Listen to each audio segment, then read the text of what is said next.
যতক্ষণ কথা বলেন খুলনা বাগেরহাট সাতক্ষীরার বক্তাদের আলোচনা একটু গরম, কথা বলেন না কেন? হ্যাঁ, এই জন্য আমরা গাইবান্ধার সহজ সরল মানুষ আপনাদের এলাকায় আসছি। আমার আগে যে আলোচনা হয়েছে তারপরে রবিউল ভাইয়ের পরে কথা বলা খুব কঠিন, এই জন্য আমি নরম দুই চারটা কথা বলে দোয়া করে দেব, আপনাদের কষ্ট হবে। আমরা আরো দোয়া করছি আপনাদের এই মেহেরপুরের কৃতি সন্তান, আমাদের অত্যন্ত কাছের, আমাদের প্রিয় ভাই, সারা বাংলাদেশে কথা বলেন, ভারতেও কথা বলেন, বিশিষ্ট ইসলামী চিন্তাবিদ, মুফাসসির কোরআন, তরুণ আলোচক হযরত মাওলানা সিয়াম মনোয়ার দামাত বারাকাতুম আলিয়া।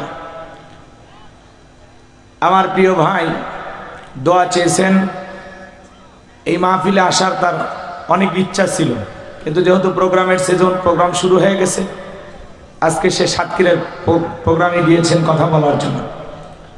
তার প্রিয়তমা স্ত্রীকে তিনি হারিয়েছেন, তার পরিবার থেকে অনেক মানুষকে তিনি হারিয়েছেন। তো তার শ্বশুর শাশুড়ি, আত্মীয় স্বজন, স্ত্রী সহ যারা আল্লাহর জিম্মায় চলে গেছেন, দুনিয়ার সফর শেষ করেছেন, আমরা দিল থেকে দোয়া করছি আল্লাহ পাক যেন তাদের কবরগুলো জান্নাতের বাগান বানায় দেন। জোরে বলেন আমিন। আরেকটু জোরে বলেন আমিন। সিয়াম মনোয়ার ভাইয়ের কণ্ঠ আল্লাহ পাক দ্বীনের খেদমতের জন্য কবুল করুন, সকলে বলুন আমিন। এই মেহেরপুরের যত আলোচক আছে আল্লাহ পাক যেন সবাইকে দ্বীনের খাদিম বানায় দেন। জোরে বলেন আমিন। মঞ্চে উপস্থিত সম্মানিত ওলামায়ে কেরাম, সামনে বসা পিতৃ সমতুল্য মুরব্বী বাবাজিরাম, কলিজার টুকরা প্রাণপ্রিয় যুবক ভাইরা, ছোট্ট ছোট্ট সোনা মালিকেরা, পর্দার আড়ালের সম্মানিত অবলা সরলা আবেদা সালেহা মা ও বোনেরা, প্রশাসনের সম্মানিত পুলিশের ভাইয়েরা, ডিবির ভাইয়েরা, জাতির বিবেক প্রিয় সাংবাদিক বন্ধুগণ, বিভিন্ন রাজনৈতিক দলের সম্মানিত নেতা কর্মী ভাইয়েরা, সবাইকে নিয়ে আমরা আরেকটিবার সালাম দিচ্ছি। আশা করছি সকলেই সালামের জবাব জোরে সোরে দেবেন। আসসালামু আলাইকুম ওয়া রাহমাতুল্লাহি ওয়া বারাকাতুহু। আমরা শুকরিয়া আদায় করতেছি সেই মহান রবের দরবারে, আল্লাহ পাক সুবহানাহু ওয়া তাআলা অত্যন্ত দয়া করে, করুণা করে, মায়া করে, মহব্বত করে, ভালোবেসে, পছন্দ করে, অত্র এলাকা থেকে গনে গনে গুণান্বিত করে, যাচাই বাছাই করে, শুধুমাত্র কেবলমাত্র কোরআনুল কারীমের মহব্বতে আজকের মাহফিলে আসার বসার সুযোগ দান করেছেন। সে মহান রবের দরবারে সিজদা অবনত চিত্তে কালিমাতুশ শুকর আদায় করে পড়ছি আলহামদুলিল্লাহ।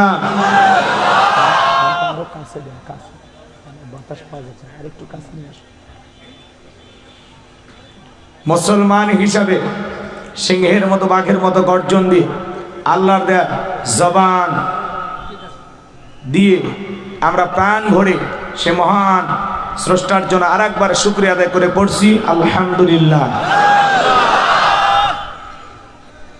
বিশ্ব নবীজির প্রতি দরুদ ও সালাম, হৃদয় নিংড়ানো সবটুকু আবেগ ভালোবাসা উজাড় করে সকলেই পড়ছি সাল্লাল্লাহু আলাইহি ওয়াসাল্লাম। সম্মানিত ভাইরা আমার, ভূমিকা লম্বা কথা নয়, সরাসরি আমি মূল আলোচনায় প্রবেশ করতে চাই। আল্লাহ রাব্বুল আলামিন, কে বললেন? কেউ কিছু বললেন? আচ্ছা, এদিকে খেয়াল করো। আল্লাহ রাব্বুল আলামিন দয়া করেছেন, করুণা করেছেন আমাদেরকে আজকের এই প্রোগ্রামে আসার জন্য।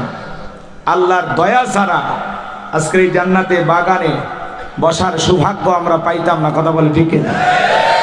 এই সুন্দর পরিবেশ আল্লাহ পাক তৈরি করে দিয়েছেন, দিল উজাড় করা, কণ্ঠ উজাড় করা, আওয়াজ দিয়ে আরেকবার আল্লাহকে ধন্যবাদ জানিয়ে শুকরিয়া আদায় করে পড়ছি আলহামদুলিল্লাহ। বান্দা হিসেবে যত মনিবের শুকরিয়া আদায় করবেন, মালিকের কৃতজ্ঞতা প্রকাশ করবেন, এতে আপনার আমার লাভ না লস? জোরে বলেন। সম্মানিত হাজরিন, প্রিয় উপস্থিতি, মেহেরপুরবাসী, আমি কথা বলবো পবিত্র কোরআনুল কারীমের 41 নম্বর সূরা, সূরাটির নাম হামিম আস-সিজদা। মোট আয়াত আছে 54টি, রুকু আছে 6টি। বিশ্বনবীর মক্কার জিন্দেগিতে এই সূরাটি নাজিল হয়েছেন, জোরে বলুন আল্লাহু আকবার। 24 নম্বর পারার 19 নম্বর পৃষ্ঠার 3 নম্বর লাইন থেকে একটি আয়াতে কারিমা তেলাওয়াত করেছি। আয়াতের নাম্বার হলো 30। এই আলোচনা শোনার পরে আল্লাহ যেন আমাদের সবাইকে পার করে দেন ফুলসিরাতের ব্রিজ। জোরে বলেন আমিন। দেশের প্রেক্ষাপট আপনারা কম বেশি সবাই জানেন, বোঝেন। এক সময় ছিল যে কোরআনের মাহফিলে কথা বলতে গেলে মানুষ বলতো, হুজুর এটা বলা যাবে না, ওইটা বলা যাবে না, এইটা বলবেন ওইটা বলবেন। এখন আলহামদুলিল্লাহ সেই বুদ্ধিজীবীদের আর দেখা যায় না। এখন একটা উন্মুক্ত পরিবেশ এসেছে কোরআনের কথা বলার জন্য। আমরা আশা করি সে সমস্ত কোরআনের বাধা দেওয়া সেই সমস্ত মানুষদেরকে আর আমরা দেখতে পাবো না। কথা বলে ঠিকই। যুগে যুগে ইসলামের বিরোধিতা করেছে যারা, এই দুনিয়ার জমিনে পরাজিত হয়েছে তারা। বাংলাদেশেও যারা ইসলামকে দমিয়ে থামিয়ে রাখার ষড়যন্ত্র করেছিল, ওরা দেশ থেকে বিতাড়িত হয়েছে। কথা বলে ঠিকই। এখন সেই আমাদের প্রধানমন্ত্রী, সাবেক প্রধানমন্ত্রী শেখ হাসিনা পদত্যাগ করেছেন কিনা এটা নিয়ে নানা আলোচনা এখন চলতেছে সারা দেশে। কথাকে বোঝেন নাই? আমাদের যিনি বর্তমান রাষ্ট্রপতি, কি নাম বলেন? শাহাবুদ্দিন চুপ্পু সাহেব। এই চুপ্পু সাহেব বলেছেন যে পদত্যাগ পত্র আমার কাছ পর্যন্ত পৌঁছেনি, আমি এটা দেখিনি। কথাকে বোঝেন নাই? এইটা নিয়ে একটা মিডিয়াতে সাক্ষাৎকার দিয়েছেন। এই সাক্ষাৎকার দেওয়ার কারণে সারা দেশে তুমুল আলোচনা চলতেছে যে রাষ্ট্রপতি এটা কি বললেন। অনেকে বলতেছেন চুপ্পু সাহেব চুপ করেন, অনেকে বলতেছে চুপ্পু সাহেবের বাড়ি পাবনা, ওনাকে আর ঢাকায় রাখার দরকার নাই, ওনার বাড়িতে পাঠায় দেন। আমরা বলতে চাই দেশের এই যে চলমান অস্থিরতা, তার মধ্যে আবার হঠাৎ করে এই কথা। আমার দেশের যুবকেরা, তরুণেরা সবাই বলতেছে যে নেত্রী দেশের জনগণের কথা চিন্তা না করে দেশ থেকে পালিয়ে যায়, তার আবার কিসের পদত্যাগ পত্র? কথা বলেন না কেন? দেশ ছেড়ে তিনি পালিয়ে গেছেন, পদত্যাগ করার সময় পান নাই, তাদের সমস্যা আছে? কেন পালিয়ে গেছেন? এদেশের ছাত্র সমাজের, এদেশের আবাল বৃদ্ধা বনিতা সকল মানুষের স্লোগান, আন্দোলনের তোপের মুখে পড়ে পালাইতে বাধ্য হয়েছে। তো এটা নিয়ে যারা দেশে তুমুল মিডিয়াতে আলোচনা করতেছেন, আমরা অনুরোধের ভাষায় বলবো, বিনয়ের সহিত বলবো, এই পদত্যাগ নিয়ে এগুলো খেলা নাটক বন্ধ করে দেন। কথা বলেন না কেন? রাষ্ট্রপতি যিনি আছেন যত দ্রুত সম্ভব তাকেও পদত্যাগ করতে বাধ্য করেন, যে আপনারা রাষ্ট্রপতি থাকা লাগবে না। কথা বলে ঠিক না? আপনার যেহেতু তাদের সঙ্গে এত মায়া দয়া, তো ঠিক আছে আপনি তাদের কাছেই চলে যান। কথা কন না কেন? এজন্য চুপ্পু সাহেবের চুপ থাকা উচিত ছিল। কথা কয় না কেন? 1523 জন মানুষ রক্ত দিয়েছেন, জীবন দিয়েছেন, লাশ হয়েছেন, 105 জন শিশু মারা গেছে। এখন পর্যন্ত হাজার হাজার মানুষ হাসপাতালের বেডে শুয়ে কাতরাচ্ছে, কারো পা নাই, কারো চোখ নাই, বুলেটের ক্ষত বিক্ষত আঘাতের চিহ্ন নিয়ে মানুষ এখনো হাসপাতালে অসহায়ের মতো দিন পার করতেছে। এরপরেও যারা এদেশে নতুন করে ষড়যন্ত্র করতেছে, ওদের দাঁত ভাঙা জবাব দেওয়ার জন্য মুসলমানকে তৈরি থাকার দরকার আছে না নাই? পদত্যাগপত্র আছে কিনা জানি না, তিনি বাধ্য হয়ে পদত্যাগ করেছেন কিনা এটা জাতির মানুষ জানে। যে নেত্রী দেশ থেকে পালিয়ে গেছে, তাকে নিয়ে যারা ছাপাই গাইবে, তাদের বিরুদ্ধে আবারও প্রয়োজন হলে নতুন করে দেশে আন্দোলন শুরু হবে। কথা বলে ঠিক না? আর কোন স্বৈরাচারের জন্ম বাংলাদেশের মাটিতে হবে না, হবে না, হবে না। কারা কারা প্রস্তুত? দুই হাত তুলে দেখা। লিল্লাহে তাকবীর, লিল্লাহে তাকবীর। আমার ভাইয়েরা, সোশ্যাল মিডিয়ার মাধ্যমে এই বিষয়টা নিয়ে খুব আলোচনা চলতেছে। এদিক খেয়াল করেন, অনেক যুবক অনেক কথা বলতেছেন যে কিসের পদত্যাগ? তিনি তো পালায় গেছে, পদত্যাগ করার সময় পায় না, রান্না করা ভাত খাওয়ার সুযোগ পায় না। জাতির উদ্দেশ্যে ভাষণ দিতে চাইছিল, সেটা দেওয়ার সুযোগ পায় নাই। আর যে রাত্রিতে উনি পালিয়ে গেছেন, ওই রাত্রিতে রাষ্ট্রপতি এই শাহাবুদ্দিন চুপ্পু সাহেব তিনি কি বলেছিলেন যে প্রধানমন্ত্রী পদত্যাগ করেছেন, সেই পদত্যাগপত্র আমার কাছে জমা দিয়ে তিনি দেশ ত্যাগ করেছেন। তাহলে এক মুখে দুই কথা। সেই দিন কেন বলেছিলেন যে পদত্যাগপত্র আমার কাছে জমা দিয়ে পদত্যাগ করে চলে গেছেন? কথা বলেন না কেন? সেনাবাহিনীর প্রধান তিনিও বলেছেন যে প্রধানমন্ত্রী পদত্যাগ করে চলে গেছে। তাহলে আপনাদের দুইজন একই সুরে সেদিন কথা বলেছিলেন, আজকে আবার নতুন করে রাষ্ট্রপতি এই নাটক কেন করতেছে? জাতির মানুষ জানতে চায় কার ইশারায় রাষ্ট্রপতি আবারও নতুন করে পুরাতন ইস্যু সামনে আনলো। অবশ্যই বিষয়টা খতিয়ে দেখার দরকার আছে না? মাঝে মাঝে এই দেশে এক শ্রেণীর মানুষ আন্দোলনের নানান রূপ, কথা কয় না কেন, কখনো হিজরার বেশে, কখনো অমুসলিমের বেশে, কথা বলেন না কেন? নানান ধরনের আন্দোলন আপনারা দেখতেছেন।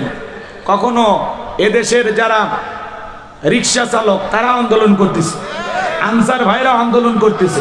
তো মাঝে মাঝে আন্দোলন করিয়া এক শ্রেণীর মানুষ এই দেশকে আবারও একটা অশান্তির দিকে এবং অস্থিরতার দিকে ঠেলে দেওয়ার জন্য ষড়যন্ত্র করতেছে।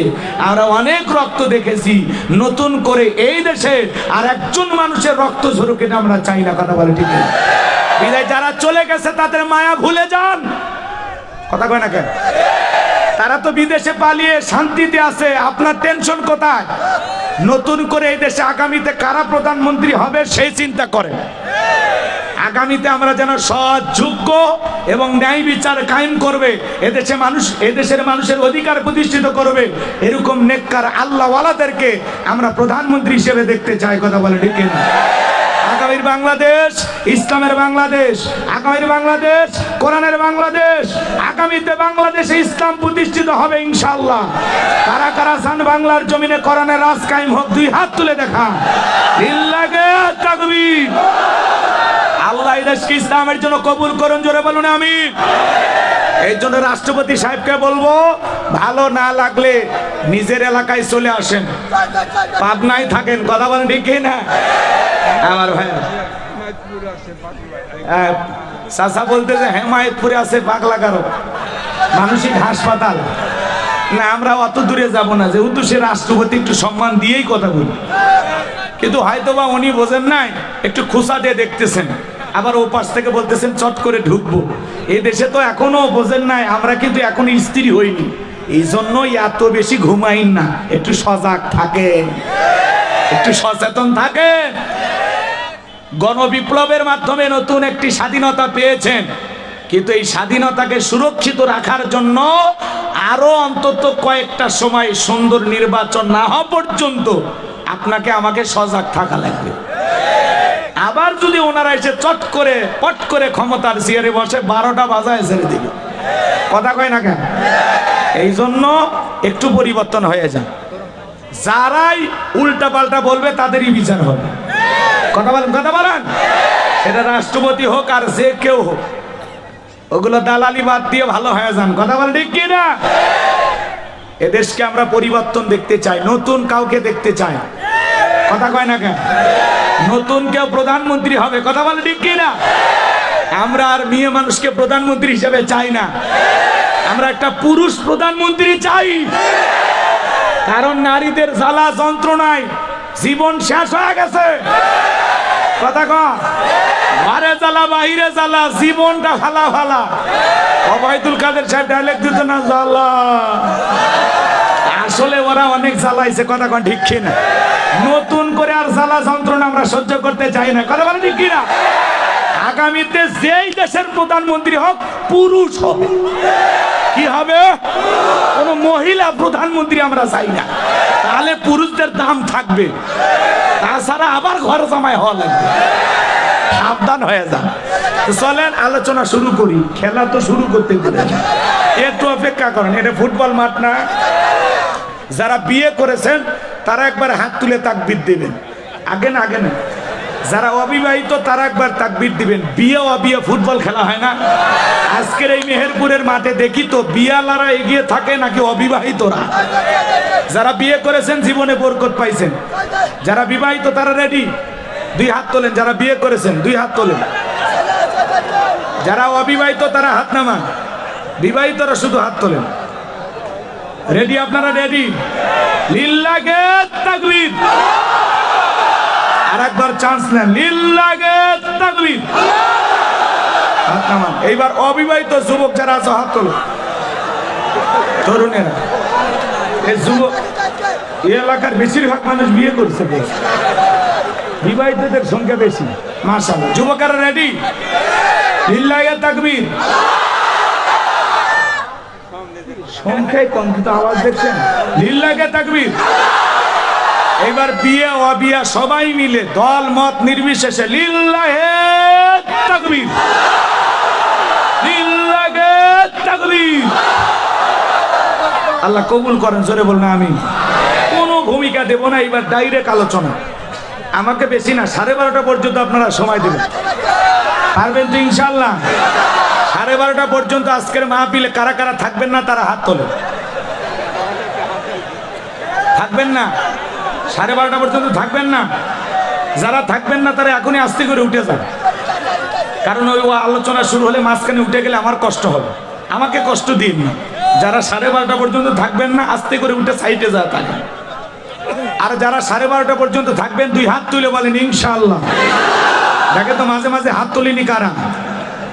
আর সবাই উঠাইছেন, তাহলে বলেন ইনশাআল্লাহ। আর একবার বলেন ইনশাআল্লাহ। আল্লাহ আমাদের সবাইকে ধৈর্য নিয়ে 12:30 পর্যন্ত আজকের মাহফিলে থাকার তৌফিক দান করুন, জোরে বলুন আমিন। তাহলে সূরার নাম কি বলেছি? হামিম আস-সিজদা। বলেন কি নাম? জবান ছেড়ে সবাই মহব্বতে আমার সাথে তিলাওয়াত করুন। আউযু বিল্লাহি মিনাশ শাইতানির রাজিম। বিসমিল্লাহির রাহমানির রহিম। বিতাড়িত মুরদাদ শয়তানের কাছ থেকে আল্লাহ পাকের কাছে আশ্রয় প্রার্থনা চাচ্ছি। পরম করুণাময় সিন্দালু আল্লাহ তাআলার নামে শুরু করছি। ইন্নাল্লাযীনা ক্বালু রাব্বুনাল্লাহু সুম্মা ইসতাকামু تتنزل عليهم الملائكة ألا تخافوا ولا تحزنوا وأبشروا بالجنة التي كنتم توعدون।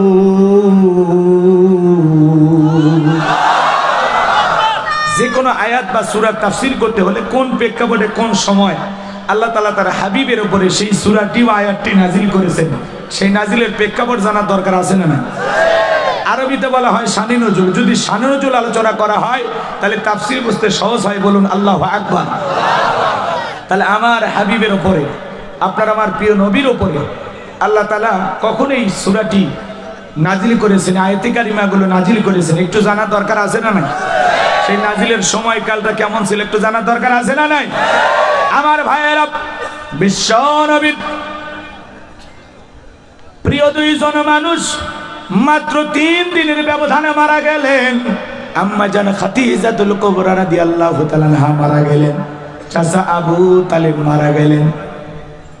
2 জন আপন মানুষকে হারিয়ে ব্যথিত হৃদয় নিয়া বিশ্ব নবী যখন কালেমার দাওয়াত দিতে লাগলেন, বাজান গো আমার, তাইফের মানুষদের কাছে দাওয়াত দিতে গেলেন। তাইফের মানুষেরা বিশ্ব নবীর দাওয়াত গ্রহণ না করে নবীজির জান্নাতি শরীর মোবারকে পাথর নিক্ষেপ করলেন।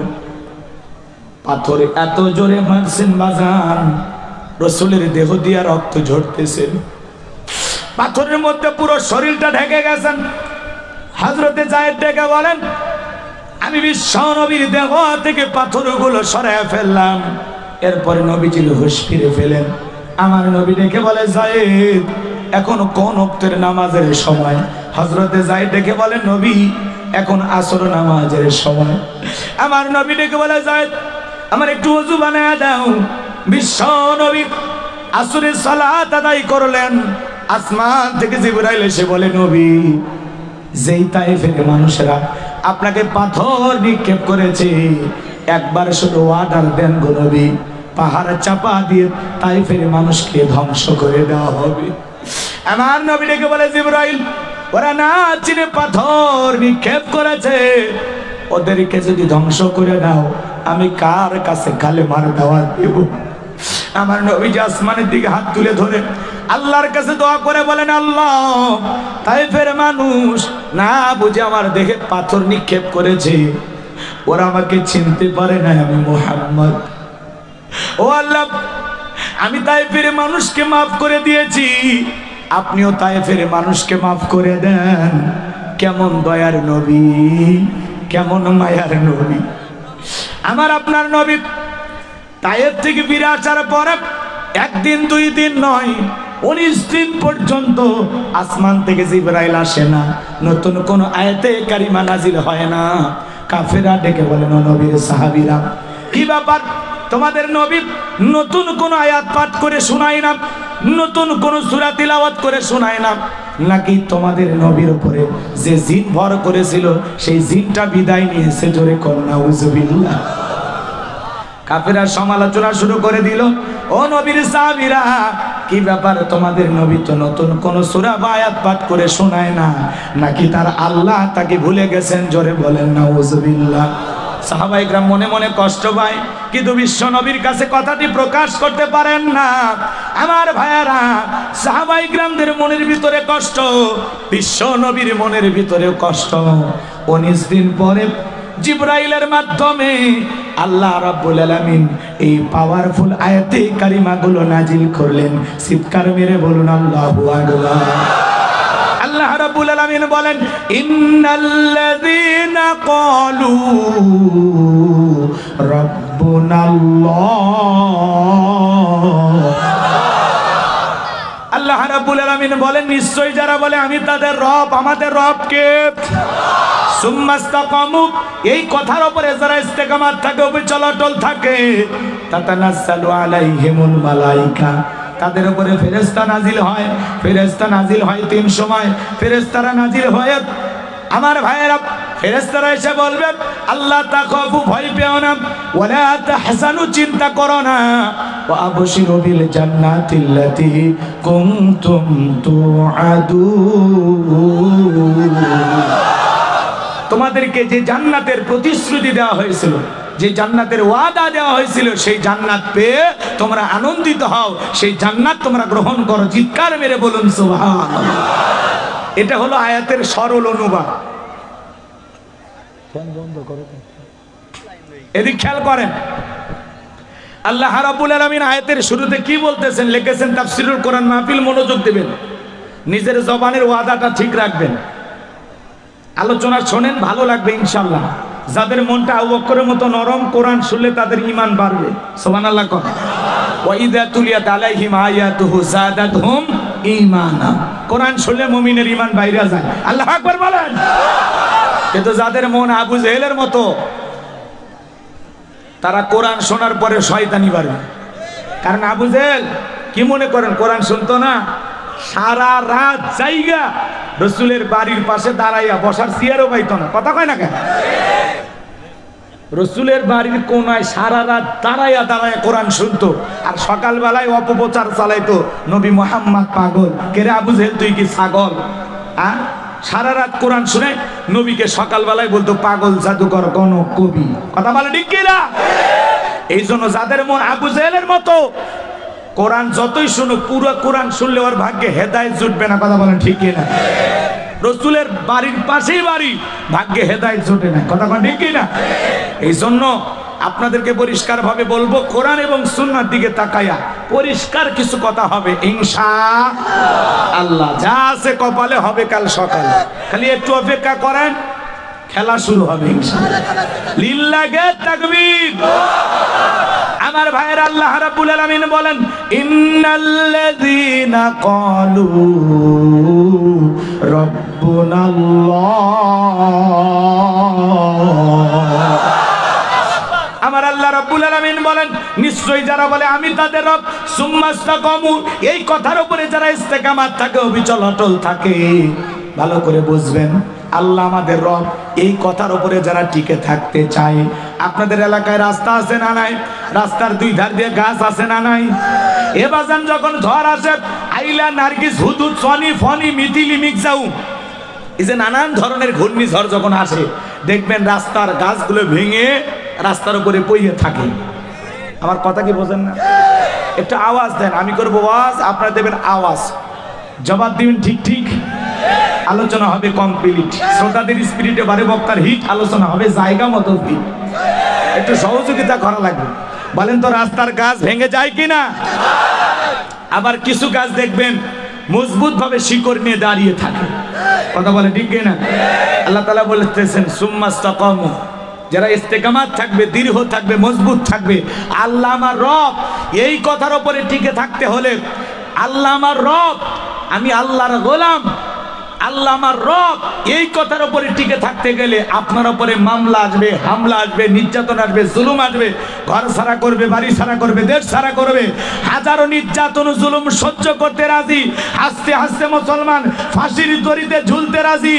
আল্লাহ আমার রব, এই কথার উপরে টিকে থাকতে হাসতে হাসতে সব নির্যাতন জুলুম সহ্য করা লাগবে, এরপরেও জালেমের কাছে মাথা নত করা যাবে না। দেখেন নাই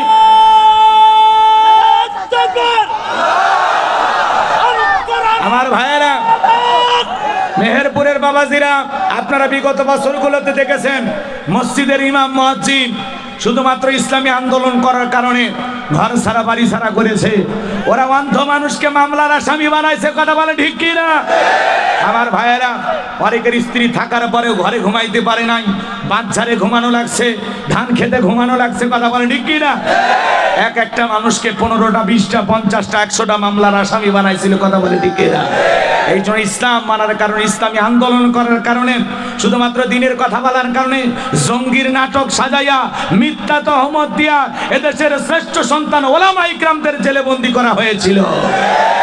এই জন্য ভাইয়েরা আমার, ইসলাম মানতে গেলে আপনার উপরে নানান ধরনের নির্যাতন আসবে, জুলুম আসবে, পরীক্ষা আসবে। নিজেকে যদি মুমিন দাবি করেন, পরীক্ষা দিয়ে উত্তীর্ণ হয়ে জান্নাতে যাওয়া লাগবে। আপনি মনে করলেন না আমি মুমিন, এতটুকু বললেই জান্নাত। জান্নাত কি মামুর বাড়ির ডাল? গেলে এক ডাবু খাইতে দেবে? জান্নাতে যেতে হলে পরীক্ষা দিয়ে জান্নাতে যাওয়া লাগবে। আল্লাহ বলতেছেন মানুষেরা কি মনে করেছে ঈমান এনেছি, এই কথা বললেই ছেড়ে দেওয়া হবে? তাদের কি কোনো পরীক্ষা করা হবে না? কথা কয় না। তাহলে দুনিয়াটা পরীক্ষার মাঠ। আপনি আমি পরীক্ষা দেওয়ার জন্য আসছি। মামলা হবে, হামলা হবে, নির্যাতন হবে, জুলুম হবে। ওরা রিমান্ডে নিতে পারে, হাজারো জুলুম নির্যাতন মুমিন সহ্য করবে, কিন্তু বাতিলের সাথে আপোষ করবে না। কথা ক্লিয়ার নাকি ভেজাল আছে? লিল্লাহে তাকবীর। ওরা যে কি করেছে আপনারা ভুলে গেছেন? একটু অপেক্ষা করেন আমার ভাইয়ের। আমি যে কথা বলতে চাচ্ছিলাম, ইন্নাল্লাযীনা ক্বালু রাব্বুনাল্লাহ, নিশ্চয়ই যারা বলে আমি তাদের রব। ও মেহেরপুরের বাবাজিরা, আসমানের দিকে শাহাদাত আঙ্গুলে দ্বারা ইশারা করে চিৎকার মেরে ডেকে বলেন তো আমাদের রব কে? আর একটু জোরে ডাকতে বলেন আল্লাহ। ভালোবেসে ডাকতে বলেন আল্লাহ। আর একবার বলেন আল্লাহ। এই যে আল্লাহ আল্লাহ বলে ডাক দিলাম, আমাদের আল্লাহ খুশি না বেজার? দুনিয়াতে যদি বাবাকে ডাক দেন বাবা বাবা, বাবা রাগান্বিত হয়। অত বাবা বাবা করিস কেন? কি হয়েছে? তোর কি মরণের বিঘের উঠছে? ধমক দেয়। মাকে যদি ডাক দেন মা মা মা, মাও রাগান্বিত হয়। অত মিয়া মিয়া করিস কেন? বিয়ে দিলে 2 বাচ্চার বাবা হবে, তো মিয়া মিয়া চাললো না। ভাইকে যদি ডাক দেন ভাই ভাই ভাই, লিটন ভাই, শাহাদত ভাই, রুবেল ভাই, বলে আর একবার ভাই করলে তুলে আসার মেরে ভরি ভাই করবো। হুজুরকে হাসানোর জন্য বললেন না, কেন বললাম ভালো করে বোঝার চেষ্টা করেন। দুনিয়াতে যদি বাবাকে অতিরিক্ত বাবা বাবা বলে ডাক দেন, অত বাবা বাবা শুনতে বাবার ভালো লাগে না। দুনিয়াতে যদি মাকে মা বলে ডাক দেন, অত মা মা শুনতে মায়েরও ভালো লাগে না। দুনিয়াতে ভাইকে ভাই বলে ডাক দিলে, অত ভাই ভাই শুনতে ভাইয়েরও ভালো লাগে না। কিন্তু এমন এক সৃষ্টিকর্তা, এমন এক স্রষ্টা, এমন এক আল্লাহ পেয়েছি, কোটি কোটি বার ডাক দিল বিরক্ত হন না যিনি, তিনি কে? কিন্তু আমরা বড় অকৃতজ্ঞ। আল্লাহ বলেন ইন্নাল ইনসানা লিরাব্বিহি লাকানুদ, মানুষ বড় অকৃতজ্ঞ, মানুষ বড় অকৃতজ্ঞ। ডাইরেক্ট বাংলা ভাষায় যাকে বলা হয় নেমো খারাপ। আল্লাহর এত নিয়ামত খাই, আল্লাহর দুনিয়ায় বসবাস করি, কিন্তু আল্লাহর শুকরিয়া আদায় করি না। অনেকের বাড়িতে কুকুর থাকে, মিস্টার ডগ, চেনেন না? থাকে না?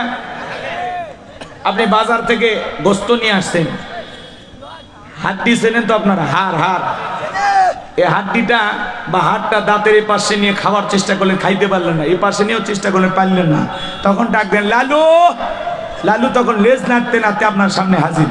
তখন ওই হাড্ডিটা, ওই হাড়টা কুকুরের সামনে ছুঁড়ে ফেলে দিয়ে বলেন খা ফি সাবিলিল্লাহ। কুকুর তখন ওই শুকনো হাড় খেয়ে বলে বস বুঝতে পারছি আপনি ফেল মারছেন, আমি তো আর ফেল মারবো না। ওই শুকনো হাড় খেয়ে রোদ নাই, বৃষ্টি নাই, ঝড় নাই, তুফান নাই, মালিকের বাড়ি পাহারা দেয়। অপরিচিত কোনো মানুষ যদি বাড়িতে প্রবেশ করতে চায়, ওর ভাষায় জবাব দেয় কোন এলাকা থেকে আসছো, ভাষা কথা, ভিতরে যাইবা, কার সাথে দেখা করবা, অনুমতি আছে কিনা, কথা কয় না কেন? এখন ভিতরে থাকা মানুষ যখন ধমক দেয় বলে এ লালু এ চুপ, তখন বলে ও ভিতরে প্রবেশের অনুমতি আছে, যা আমি দেখতেছি। কথা কি বোঝেন নাই? এইবার আগন্ত ব্যক্তি আর ওই বাড়ির মনিব দুইজন মিলে গল্প করে, কুকুরটা লেজ নাড়ায় আর চতুর্দিক দিয়ে ঘরে মালিকের চেহারার দিকে তাকায় আর আগন্ত ব্যক্তির চেহারার দিকে তাকায়, ইশারা দিয়ে বলতে চাই মালিক একবার শুধু বলেন লোকটারে চিনি না, এমন কামড় দেব ইনজেকশন দেওয়া ছাড়া ভালো হবে না। কিন্তু বাড়ির লোকটা যখন ধমক দেয় লালু খামাকে ডিস্টার্ব করিস না, যা যা যা এখান থেকে দূর হয়ে যা, তখন বলে ও আপনার পরিচিত লোক, আগে বলবেন খামাখাই ডিউটিটা করলাম। আমার ভাইয়েরা, একটা কুকুর শুকনো হাড়কে রোদ নাই, বৃষ্টি নাই, ঝড় নাই, তুফান নাই, মালিকের বাড়ি পাহারা দেয়, মালিকের সাথে গাদ্দারি করে না। কিন্তু আপনি আমি আশরাফুল মাখলুকাত কুনতুম খায়রা উম্মাতিন উখরিজাত লিন-নাস, আল্লাহ রাব্বুল আলামিন বলেন তোমাদেরকে উত্তম জাতি বানাইলাম, ভিআইপি বানাইলাম, মর্যাদার আসনে বানাইলাম, সৃষ্টির সেরা তোমাদেরকে বানাইলাম। আমি আল্লাহ রাব্বুল আলামিন তাকায়া দেখো রে গোলাম, দুনিয়ার জমিনে যা কিছু দেখো আমি আল্লাহ পাক তোমাদের জন্য সৃষ্টি করেছি। হুয়াল্লাযী খলাকালাকুম মা ফিল আরদি জামিআ, বান্দা পৃথিবীর জমিনে যা কিছু দেখো সব কিছু আমি আল্লাহ পাক তোমাদের জন্য সৃষ্টি করেছি। দুনিয়ার সব সৃষ্টি তোমাদের গোলামি করবে আর তোমরা গোলামি করবা আমি আল্লাহ। এই পৃথিবীর সকল সৃষ্টি আল্লাহ তাআলা মানুষের জন্য করেছেন, আর মানুষকে সৃষ্টি করেছেন ওয়ামা খালাকতুল জিন্না ওয়াল ইনসা ইল্লা লিয়াবুদুন, আমি মানব জাতি আর জিন জাতিকে সৃষ্টি করেছি শুধুমাত্র কেবলমাত্র আমি আল্লাহর দাসত্ব আর গোলামি করার জন্য। তাহলে মানুষ হিসাবে বলেন তো আমরা গোলামি করব কার? আমরা যে আল্লাহর গোলাম, এই কথা এই পরিচয় দিতে আমাদের কি লজ্জা লাগে? হ্যাঁ, আমরা কি এতটা প্রভাবশালী ধনী কোটিপতি হয়ে গেছি যে আল্লাহর গোলাম পরিচয় দিতে আমাদের লজ্জা লাগে? আমরা যদি এই দুনিয়ার জমিনে মালিকের গোলাম হতে পারি, এর চাইতে বড় পাওয়া আর কিছুই হতে পারে না, কথা বলে ঠিক কিনা? আমরা দুনিয়ার শান শৌকত, টাকা পয়সা, অর্থ করি, সম্পদ, যশ খ্যাতি চাই না, আমরা আল্লাহর গোলাম হয়ে মরতে চাই। আল্লাহ সবাইকে তার প্রিয় গোলামদের কাতারে আমাদের নামগুলো লিখে নেন, জোরে বলেন আমিন। লম্বা করার সুযোগ নাই ভাইয়েরা আমার, যে আল্লাহ তাআলা এত সুন্দর করে সৃষ্টি করেছেন সে আল্লাহর গোলামি করব তো ইনশাআল্লাহ। আল্লাহ বলেন ইন্নাল্লাযীনা ক্বালু রাব্বুনাল্লাহ, নিশ্চয়ই যারা বলে আমি তাদের রব। রূহের জগতে আল্লাহ রাব্বুল আলামিন আপনাকে আমাকে প্রশ্ন করলেন আলাস্তু বিরাব্বিকুম, আমি কি তোমাদের রব নই? আমরা সেদিন সবাই জবাব দিয়ে বলেছিলাম ক্বালু বালা, অবশ্যই আপনি আমাদের রব। এই পৃথিবীর জমিনে আসার পরে আল্লাহ রাব্বুল আলামিন সর্বপ্রথম যে ওহী নাজিল করলেন ইকরা বিসমি রাব্বিকাল্লাযী খালাক, পর তোমার রবের নামে যিনি তোমাদেরকে সৃষ্টি করেছেন। এই রবের জ্ঞান শিক্ষা দেওয়া হয় কোথায়? স্কুল, কলেজ নাকি মাদ্রাসায়? আরো জোরে বলেন। কত ছেলে কলেজ ইউনিভার্সিটিতে পড়াশোনা করে, দাঁড়ায় দাঁড়ায় পেশাব করে, কুকুরের মতো বসেও না। আর মাদ্রাসার ছোট ছোট বাচ্চা 7-8 বছর বয়স কি সুন্দর বৈশা বৈশা পেশাব করে, ঢেলে কুলো ব্যবহার করে, কত আদব। বাড়িতে যা মাকে বাবাকে সালাম দেয়, রাস্তাঘাটে মুরব্বী দেখে সালাম দেয়। আর কত ছেলে স্কুলে পড়ে ব্যাগটা পিছনে ঝুলানো আছে, রাস্তার মধ্যে পেশাব করতে আসেন, লিখতেছি। একটা ছেলেকে জিজ্ঞাসা করলাম, বাবা কোন ক্লাসে পড়ো? ক্লাস 3-তে। তো পেশাব করতেছে, লিখতেছো, ব্যাপারটা কি? তোমাদের স্কুলে কি আদব কায়দা শেখানো হয় না? বলতেছে, হুজুর সেই কথা বলতেছেন, আমি প্রাইমারি পেশাবখানা জাতিকে আমার সারিতাই দাঁড়িয়ে থেকে পেশাব করে। আর মানে যেমন দেখতেছে তেমন শিখতেছে, কথা বলেন কি না? কত কলেজ বিশ্ববিদ্যালয়ে ছাত্ররা শিক্ষককে পিটাইয়া কাপড় খুলে নেয়, আর মাদ্রাসার দিকে তাকায় দেখেন শিক্ষককে মারা তো দূরের কথা, ওস্তাদের পায়ে বিনয়ের সহিত ওযুর পানি ঢেলে দেয়। তার মানে সন্তানকে মানুষ বানাইতে হলে কোরআন সুন্নাহর শিক্ষার বিকল্প কোনো পদ্ধতি দুনিয়াতে নাই। আগে আল্লাহর কোরআনের জ্ঞান শিক্ষা দিতে হবে, কথা বলেন ঠিক না? আগে সন্তানকে কোরআনের জ্ঞান শিক্ষা দাও, ওহীর জ্ঞান শিক্ষা দাও, তারপরে দুনিয়ার বিদ্যা শিক্ষা দাও, কোনো আপত্তি নাই। ডান চোখের যেমন দরকার আছে, বাম চোখের দরকার আছে, হুজুর মুফতি মুহাদ্দিসের যেমন দরকার আছে, ডাক্তার ইঞ্জিনিয়ারের দরকার আছে, আছে নাই? নাই। আমি হুজুরকে ইমামতি চলবে, আমারে দেওয়াজ নসিহত চলবে, আমারে যদি বলেন একটা মহিলার সিজার করা লাগবে, কি মনে হয় হবে? কথা কয় না কেন? যদি বলা হয় হুজুর 10 তলা একটা বিল্ডিং এর প্ল্যান আপনাকে তৈরি করে দিতে হবে, আমি পারবো? পারবো না। এই জন্য ভাইরা আমার, তাকে সন্তানকে কোরআন হাদিসের জ্ঞান শিক্ষা দেবেন। যদি ছোটবেলায় সন্তানকে কোরআন হাদিসের জ্ঞান শিক্ষা দিতে পারেন, কোরআন সুন্নাহর জ্ঞান দিয়ে অন্তরটা ধুইয়া পরিষ্কার যদি বানাইতে পারেন, ও ডাক্তার হলে আদর্শ ডাক্তার হবে, ডাক্তার নামের ডাকাত হবে না। ইঞ্জিনিয়ার হলে আদর্শ ইঞ্জিনিয়ার হবে, ভুল ভাল প্ল্যান তৈরি করে দিয়া এ জাতিকে ধ্বংস করবে না, কথা বলে ঠিক কিনা? সে যদি কোরআন হাদিসের জ্ঞান চর্চা করার পরে, কোরআন হাদিসের জ্ঞান থাকার পরে যদি কোনো নেতা হয়, আদর্শবান নেতা হবে, গুমসুর ডালসুর নেতা হবে না। সামনে যায় একটু বলতেছি, অপেক্ষা করেন, কষ্ট হচ্ছে নাকি আপনাদের? আমার ভাইয়েরা, তাহলে কোরআনের জ্ঞান শিক্ষা করার দরকার আছে না নাই? আল্লাহ রাব্বুল আলামিন সর্বপ্রথম ওহী নাজিল করে বললেন, ইকরা বিসমি রাব্বিকাল্লাযী খলাক, পড়ো তোমার রবের নামে যিনি তোমাদেরকে সৃষ্টি করেছেন। এই আয়াতের ভিতরে রব শব্দ আছে না নাই? এরপরে বাজান গো আমার, পবিত্র কোরআনুল কারীমের 1 নাম্বার সূরা, সূরাতুল ফাতিহার 1 নাম্বার আয়াত, জবান ছেড়ে সবাই বলুন, আলহামদুলিল্লাহি রাব্বিল আলামিন। সমস্ত প্রশংসা, যাবতীয় প্রশংসার একমাত্র মালিক তিনি, সৃষ্টিগুলোর রব, আমাদের প্রতিপালক, আমাদের আল্লাহ যিনি। আয়াতের ভিতরে রব শব্দ আছে না নাই? এরপরে আপনি আমি যখন রুকুতে গেলাম, কি তাসবিহ পাঠ করলাম, সুবহান রাব্বিয়াল আযীম, রব শব্দ আছে না নাই? এ ভাই কি কি এই যে গল্প করেন কে? এদিক থাকান, কষ্ট হচ্ছে? যদি কষ্ট হয় তাহলে হাত তুলে বললেন, দোয়া করে দেবো। চলবে? তুমি একটু লাইনে থাকো বাবা, চলবে, ঠিক আছে। আমার ভাইয়েরা একটু মনোযোগ দিয়ে শুনবেন, এলোমেলো করার চেষ্টা করবেন না। আপনাদের উদ্দেশ্যে যে কথা বলতে চাই, আপনি আমি যখন রুকু থেকে দাঁড়াই কি বলি? সামিআল্লাহু লিমান হামিদা, রব্বানা লাকাল হামদু, রব শব্দ আছে না নাই? এরপরে আপনি আমি যখন মাথাটা নত করে সিজদায় চলে গেলাম, কি তাসবিহ পাঠ করলাম, সুবহান রাব্বিয়াল আ'লা, সুবহান রাব্বিয়াল আ'লা, সুবহান রাব্বিয়াল আ'লা, রব শব্দ আছে না নাই? অনেকে আবার এত স্পষ্ট করে বলে না, সিজদায় গিয়ে সুবহানাল্লাহ কয় না, সবিনে তেল কয়, আল্লাহ ভালো জানে। স্পষ্ট করে বলতে হবে, সুবহান রাব্বিয়াল আ'লা, সুবহান রাব্বিয়াল আ'লা, সুবহান রাব্বিয়াল আ'লা, সুবহান রাব্বিয়াল আ'লা, সুবহান। আছে না নাই? খালি ফিসফিস শোনা যায়, স্পষ্ট শোনা যায় না, আছে না না? আমার ভাইরা, সালাম ফিরানোর পরে যদি আল্লাহ তাআলার কাছে হাত তুলে দোয়া করি, কি বলি? রব্বানা আতিনা ফিদ দুনিয়া হাসানাতাও ওয়া ফিল আখিরাতি হাসানাতাও ওয়া কিনা আযাবান নার। সূরা বাকারা 201 নম্বর আয়াত। আল্লাহর কাছে ডেকে বললাম, হে আমাদের রব, আমাদেরকে দুনিয়ার কল্যাণ দান করো, আখিরাতের কল্যাণ দান করো, ওই কঠিন জাহান্নামের আগুন থেকে আমাদের মুক্তি দাও। তাহলে ইহকাল পরকালের কল্যাণ দেওয়ার মালিক কে? জাহান্নামের আগুন থেকে বাঁচানোর মালিক কে?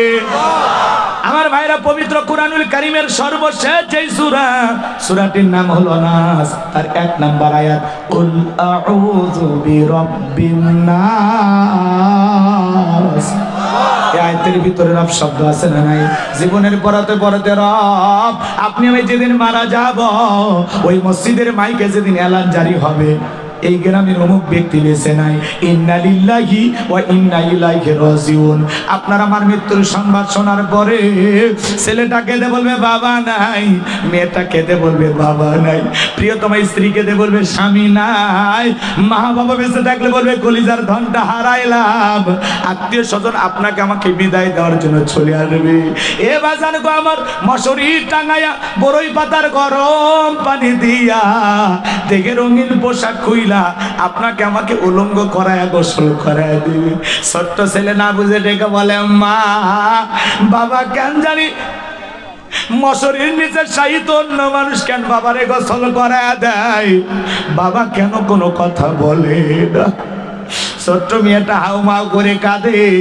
দেখেন না কত সোশ্যাল মিডিয়াতে ভিডিও, বাবা মারা গেছে 3-4 বছরের সন্তান, বাবার খাটিয়াটা ধইরা কাঁদে, আরে বলে আব্বু ওঠো আব্বু ওঠো আব্বু ওঠো, বাবা আর ওঠে না।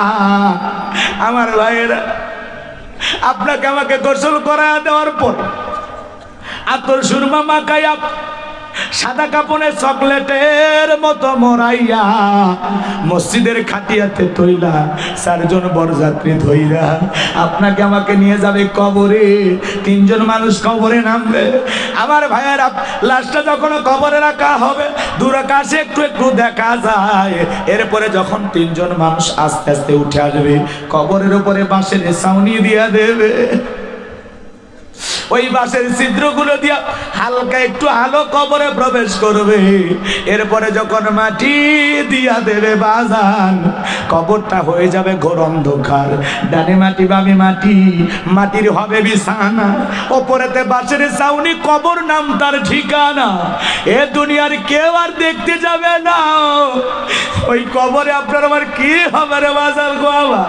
ওই কবরে রাখার পরে আত্মীয় স্বজন সবাই একে একে চলে আসবে। কবরে থাকা ব্যক্তি চিৎকার মেরে ডেকে বলবে আমাকে একা রাইখা যাইও না। কবরে থাকা ব্যক্তির চিৎকার দুনিয়ার কেউ শুনতে পাবে না বাজার। ওই কবর বড় কঠিন জায়গা বাজার।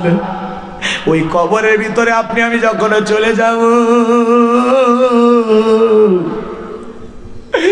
যারা দুনিয়ার জমিন থেকে গুনাহ করে অপরাধ করে কবরে যাবে বাজার, ওই কবরের ডানের মাটি বামে চলে যাবে, বামের মাটি ডানে চলে যাবে। এমন জোরে চাপ দেবে বাজার, এক পাজরের হাড় অন্য পাজরে ঢুকে যাবে। কবরে থাকা অন্ধ ফেরেশতা চোখে দেখে না, কানে শোনে না, হাতুড়ি দিয়ে আঘাত করবে, মাথাটা চূর্ণ বিচূর্ণ হয়ে যাবে। কবরে থাকা বিষাক্ত সাপ একবার যদি সবল মারে বাজার, দেহ থেকে পা থেকে মাথা পর্যন্ত পুরোটা দেহ বিষের যন্ত্রণায় জ্বলে শেষ হয়ে যাবে। ওই কবর বড় কঠিন জায়গা। ফামাই আমাল মিসকাল যারাতিন খায়রান ইয়ারা ওয়া মাই আমাল মিসকাল যারাতিন শাররান ইয়ারা।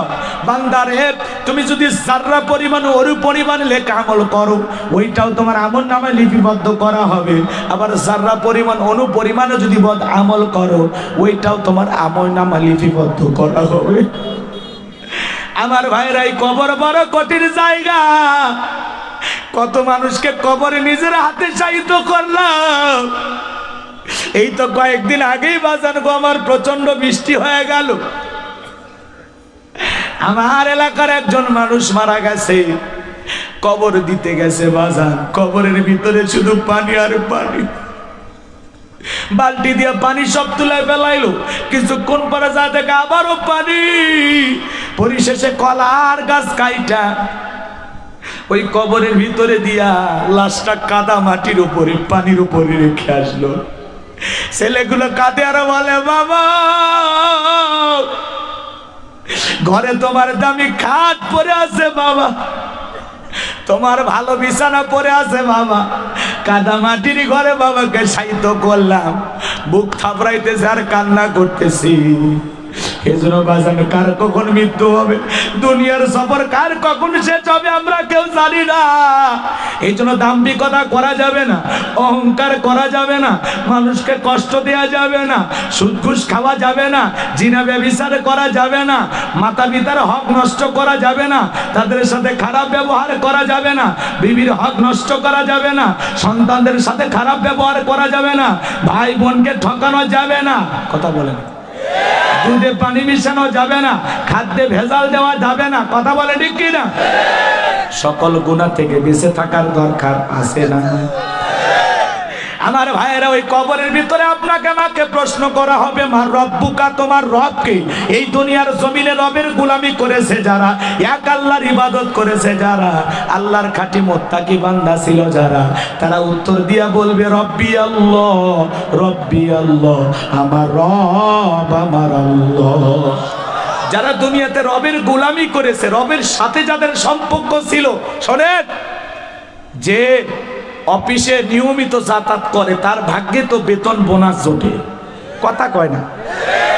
যে অফিসে চাকরি করে সে তো বসের নাম জানে। কথা বলেন কি না?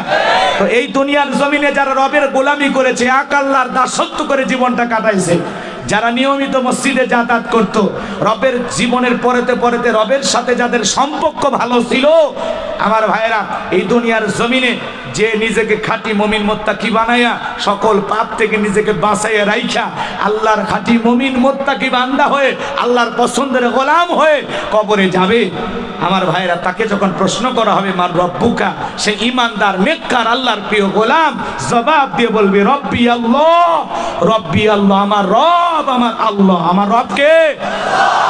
কিন্তু যে জীবনে চাকরি করে নাই, অফিসে যায় নাই, সে কি নাম বলতে পারবে? এই যে আমরা দুনিয়াতে আল্লাহর গোলামি করতেছি, এই গোলামির বেতন হিসাবে কি জানেন? এই গোলামির বেতন হিসাবে আল্লাহ তাআলা আপনাকে আমাকে দিবেন জান্নাত।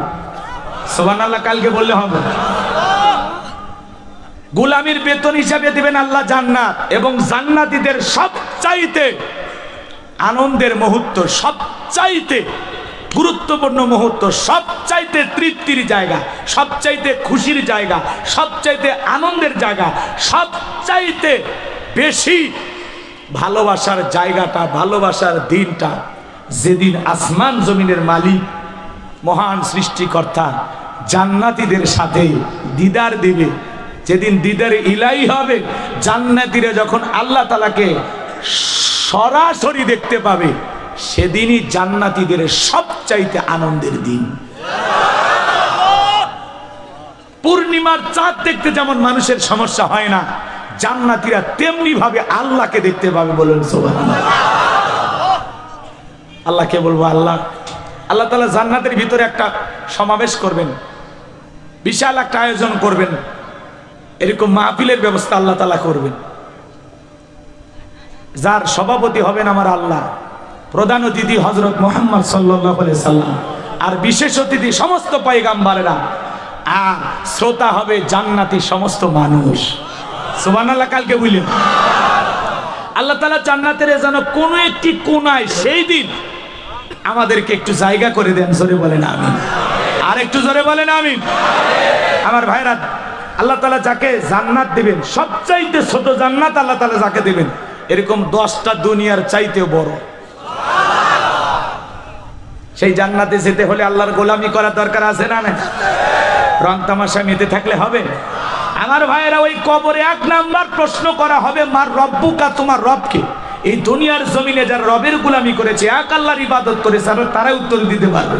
কিন্তু যারা আল্লাহর অবাধ্য গোলাম ছিল, নাফরমান ছিল, আল্লাহর হুকুম মানে নাই, কোরআন সুন্নাহ মোতাবেক চলে নাই, যারা বলেছিল খাও দাও ফুর্তি করো, দুনিয়াটা মস্ত বড়, আমোদ প্রমোদে মেতেছিল, দুনিয়ার রং তামাশা ওই হুল্লারে ব্যস্ত ছিল, এদেরকে যখন প্রশ্ন করা হবে মান রব্বুকা, আল্লাহর ওই অবাধ্য বেঈমান নাফরমান গোলাম জবাব দিয়ে বলবে আমার পক্ষে উত্তর দেওয়া সম্ভব নয়। হায় হাত আল্লাহ আদরি, সে আফসোস করিয়া বলবে তুমি কি জিজ্ঞাসা করো আমি বলতে পারবো না, তুমি কি জিজ্ঞাসা করো আমি তো উত্তর করতে পারি না, তুমি কি জিজ্ঞাসা করো আমি তো বিষয়টা বুঝতেই পারতেছি না। কথা কি বুঝতে পারছেন? এই জন্য আমার ভাইয়েরা, তাহলে কবরে 1 নাম্বার প্রশ্ন মার রব্বুকা, কবরের ভিতরে প্রশ্নের ভিতরে রব শব্দ আছে না নাই? জোরে বলেন আছে না নাই? কবর কিন্তু জায়গা ভালো না, কবর কঠিন জায়গা। কথা বলেন না কেন? 6 দিন পরে নখ কষে যাবে, 9 দিন পরে চুল। কবর গায়ের সামান নিতে কইরো না কেউ ভুল। কবর জায়গা ভালো নয়, কবর জায়গা ভালো নয়। আমল দিয়ে কবর গৃহ সাজিয়ে নিতে হয়। কবর জায়গা ভালো নয়, কবর জায়গা ভালো নয়। আমল দিয়ে কবর গৃহ সাজিয়ে নিতে হয়। 17 দিনে পেট পেটে শেষ পোকার খাদ্য হবে। 60 দিন পরে গোশত থাকবে না, কঙ্কাল পরে রবে। 17 দিনে পেট পেটে শেষ পোকার খাদ্য হবে। 60 দিন পরে গোশত থাকবে না, কঙ্কাল পরে রবে। 90 দিন হাড়গুলি সব, 90 দিন হাড়গুলি সব আলাদা হয়ে রয়। কবর জায়গা ভালো নয়, কবর জায়গা ভালো নয়। আমল দিয়ে কবর গৃহ সাজিয়ে নিতে হয়। জোরে বলেন মারহাবা। তাহলে কবরের প্রশ্নের ভিতরে রব শব্দ আছে না নাই? জীবনের সব জায়গায় পরতে পরতে রব। এই জন্য আল্লাহ তাআলা বলতেছেন ইন্নাল্লাযীনা ক্বালু রাব্বুনাল্লাহ, নিশ্চয়ই যারা বলে আমি তাদের রব। চিৎকার মেরে বলেন তো আমাদের রব কে? কিন্তু এই দুনিয়ার জমিনে আল্লাহ যখন জিরো থেকে হিরো বানায়, ফুটপাতে পড়ে থাকা মানুষটাকে প্রধানমন্ত্রী বানায়, চাওয়ালা থেকে প্রধানমন্ত্রী বানায়, রাস্তার ঝাড়ুদার থেকে কাবুস বলখিয়া বলা হতো। কিপ্তিদের তরফ থেকে নাম ছিল রামশিস। মিশরের বাদশাহ হওয়ার পর উপাধি নাম হলো ফিরাউন। আমি কি একটু বলবো? আর আকজান কইরেন না আমার ভাইয়েরা, একটু মনোযোগ দিয়ে শোনেন। এই ফিরাউন ছিল ভবঘুরে যুবক, এলাকায় কোনো কাজকর্ম নাই। দেখেন না কিছু ভবঘুরে যুবক, দেখেন না গাজা মোয়াতিয়ার বা ফেন্সিডিল খায়া গাছের ধাক্কা মারে কয় ভাইজান সাইড দেন। বউ যদি দরজা খোলো, মুখের বাপ তুমি ঢোলকা, কয় মা তুমি বুঝবা না, আজ একটু বেশি পরিমাণে মাল খেয়েছি। সন্ধ্যাবেলায় ঘরের দরজা বন্ধ করে জিকির করে ইয়বা ইয়বা ইয়বা ইয়বা। মা বাবা চিন্তা করে বাবা এটা কিসের ট্যাবলেট, জ্বর সর্দি গলা ব্যথা? কয় কিচ্ছু বোঝার দরকার নাই, টেকা দে নইলে তোর মাথা ফাটাবো। এরকম নিশাখোর মাতাল আছে না নাই? আচ্ছা আপনারা বলেন, যারা নিশাদ্রব্য পান করে সমাজের মানুষ তাদেরকে কি সম্মান দেয়? যারা নিশাখোর মানুষ বলে এরা টোকায়। কি কয়? কি কয়? কি বলে? কি বলে? কথা বোঝেন? লাজে বাজে আউল ফাউল জিনিস খাও কেন? শরাব পানকারীরা এদিক খেয়াল করেন, যারা শরাব পান করবে তারা জান্নাতে প্রবেশ করবে না। এখনো সময় আছে, আল্লাহর কাছে তওবা করে ফিরে আসো। আল্লাহর অনেক দয়া, আল্লাহ মাফ করে দিতে পারে। কথা বলে ঠিক কি না? এই দুনিয়াতে অপরাধী খোঁজা হয় তাকে শাস্তি দেওয়ার জন্য, আর আমার আল্লাহ রহমান, তিনি এত দয়া, আল্লাহ তার অপরাধী বান্দাকে খোঁজে মাফ করে দেওয়ার জন্য।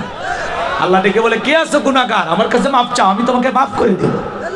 এই জন্য যারা অপরাধ করেছেন, গুনাহ করেছেন, নফসের ধোকায় পড়ে, আমরা তো অনেক পাপ করেছি, আল্লাহর কাছে মাফ চাবো।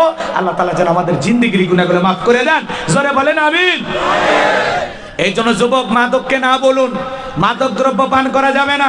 যারা মাদক দ্রব্য পান করে এ প্রিয়তম স্ত্রীর ভালোবাসা পায় না, এ সন্তানদের কাছে ভালো বাবা হতে পারে না, পিতা মাতার কাছে ভালো সন্তান হতে পারে না। কথা বলেন ঠিক কি না?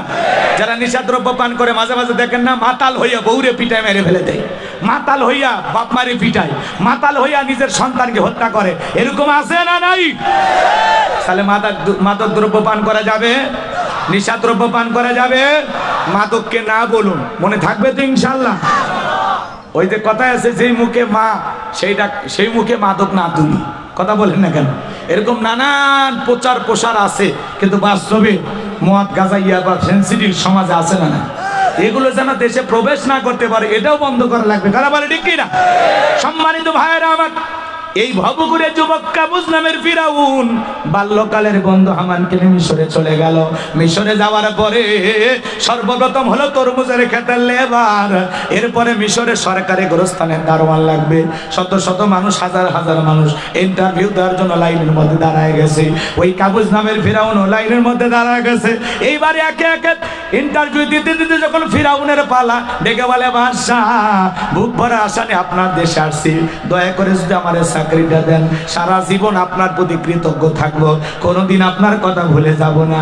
আমি যতটুকু শুনেছি মিশরের সব চাইতে ভালো মানুষ আপনি, আপনার চাইতে মিশরে আর একজনও ভালো মানুষ নাই। এতভাবে প্রশংসা করলেন। কথায় আছে তেলের উপরে দুনিয়া চলে।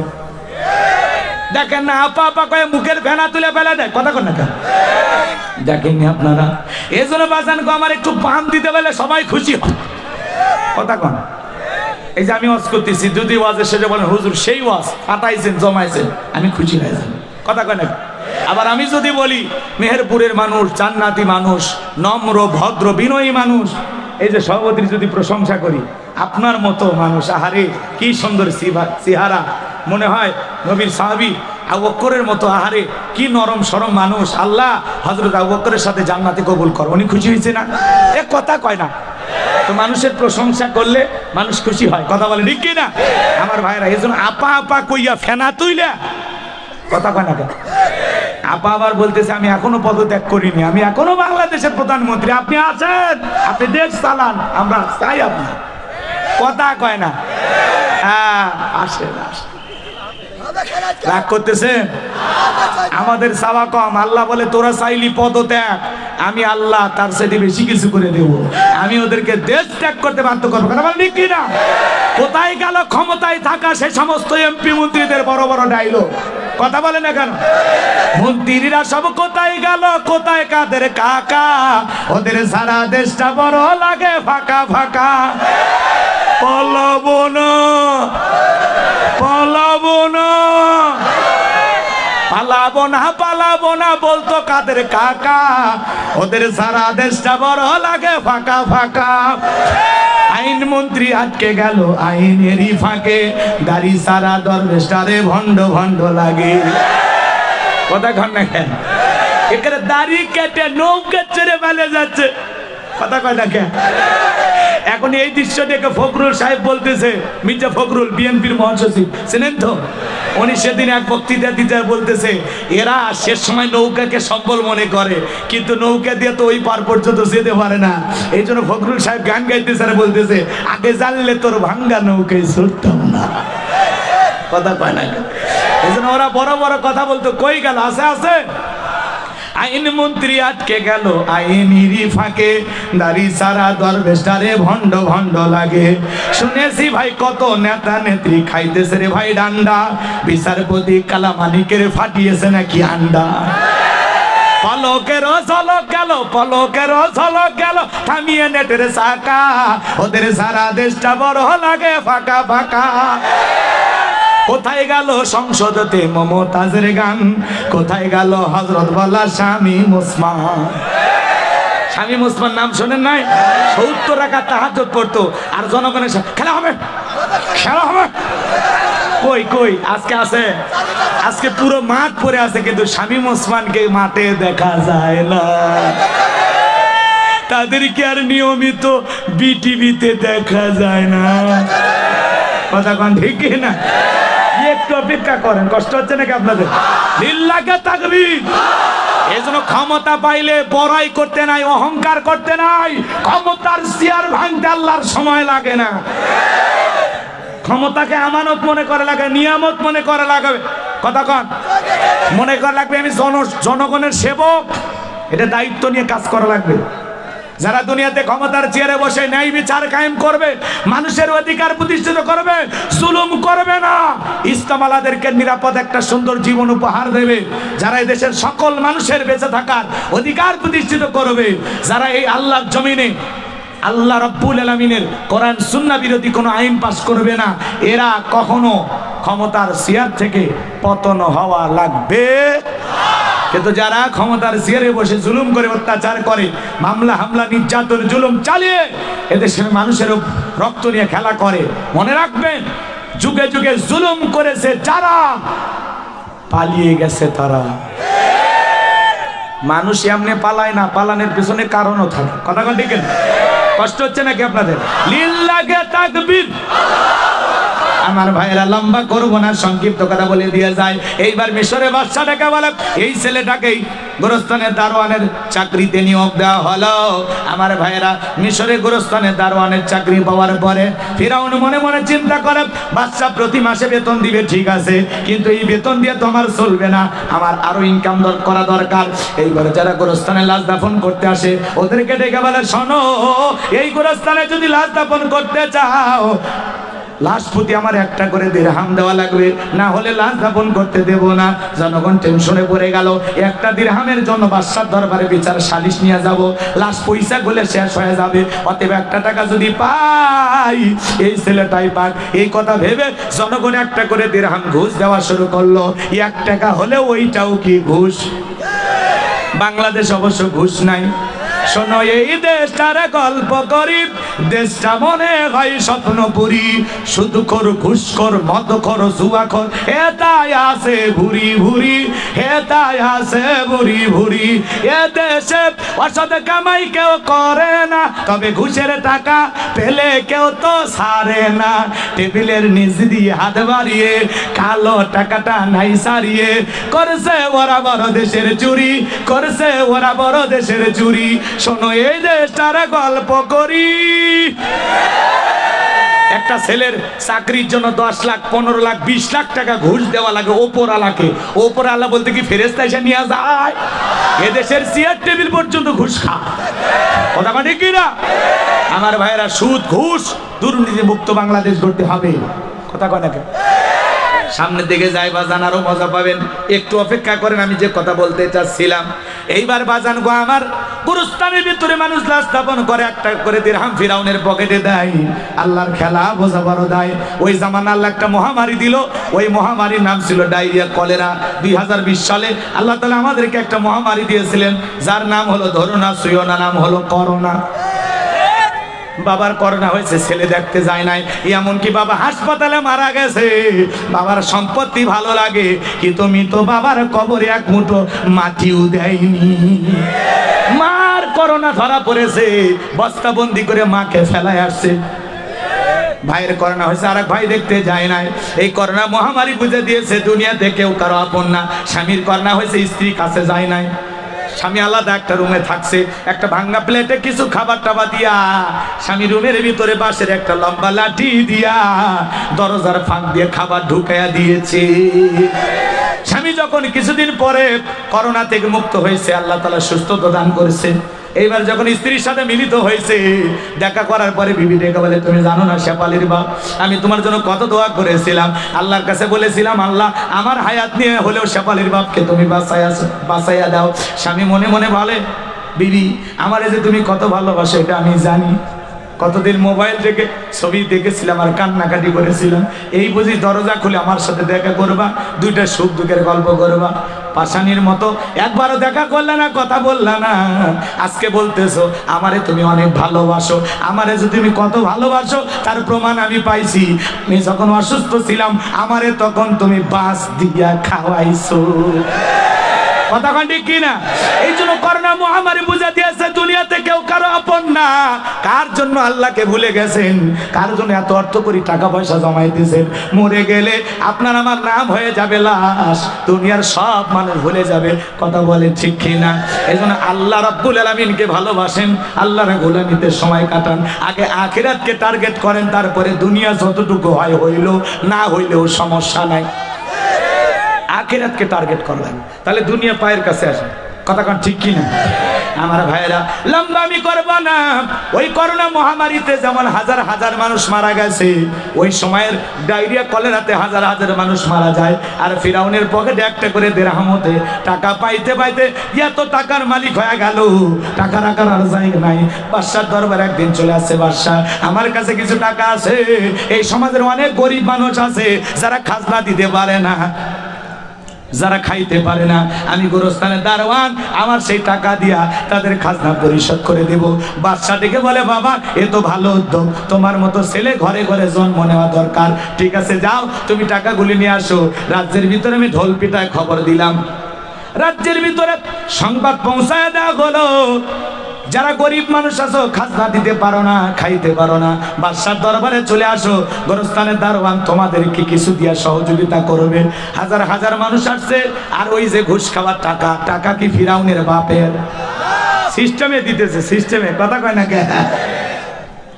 আমাদের গাইবান্ধায় বলে মাছের তেল দিয়ে মাছ ভাজে, বোঝেন নাই মনে হয়? টাকা কিন্তু জনগণের, খালি সিস্টেমে দিতেছে। এইবার সমস্ত গরিবের খাজনা পরিশোধ করে দিল। এইবার সমস্ত গরিবেরা যাই বলে আরে রাজ্যের বাদশা যদি এই ব্যক্তি না হইয়া গোরস্থানে ছেলেটা হইতো না জানি আমাদের কপাল খুলে যেত। নির্বাচনের আগে একটু জনসেবামূলক কাজ করা দরকার আছে না নাই? আমার এলাকার এক নেতা মাটি রাস্তাতে ইট পাড়তেছে, ইট মাটি রাস্তা বোঝেন তো কথা কয় বোঝে বানো, তারপরে ইটে পারে না ইট পাড়তেছে। মানুষজন এসে বলে বাবা এখনো তুমি নেতা হও না ইট পাড়তেছো, ব্যাপারটা কি? বলে বৃষ্টি হওয়ার পরে আপনাদের ছেলে মেয়ে স্কুলে যাইতে পারে না, আপনারা হাটে বাজারে যাইতে পারেন না, আপাতত কাঁচা রাস্তায় ইট পাড়ে দিয়ে গেলাম। আর ভবিষ্যতে আমার মার্কায় সিল মেরে যদি একবার এলাকার নেতা বানায় দিতে পারেন আমার 1 নাম্বার টার্গেট কাঁচা রাস্তা পাকা করে দেব। জনগণ বিশ্বাস করে যখন নেতার মার্কায় সিল মেরে নেতাকে নির্বাচিত করে, নেতা যখন এলাকায় থাকে না ঢাকা শহরে বান্ধবী নিয়ে ঘুমায়। মার্কা থাকে যে কয়দিন নেতার আনাগোনা সে কয়দিন। রাস্তাঘাটে অলিতে গলিতে যেখানে সেখানে দেখা যায় রাস্তার ভিক্ষুক মহিলা কিছু টাকা দান করে ছবি তোলে আর বলে কি গরিবের বন্ধু নেতা, কথা কয় না? আছে না? না, সব অভিনয়, সব অভিনয়। এই ভোটের কয়েকদিন যেভাবে নেতা জনগণের কাছাকাছি আসে, যেভাবে কাছাকাছি আসে, যেভাবে প্রতিদিন অলিতে গলিতে নেতা ঘরে নির্বাচিত হওয়ার পরে নির্বাচিত হওয়ার পরে যদি ওই 5 বছর ওইভাবে ঘোরাঘুরি করে নেতাকে মানুষ মাথায় তুলে নিয়ে নাচবে।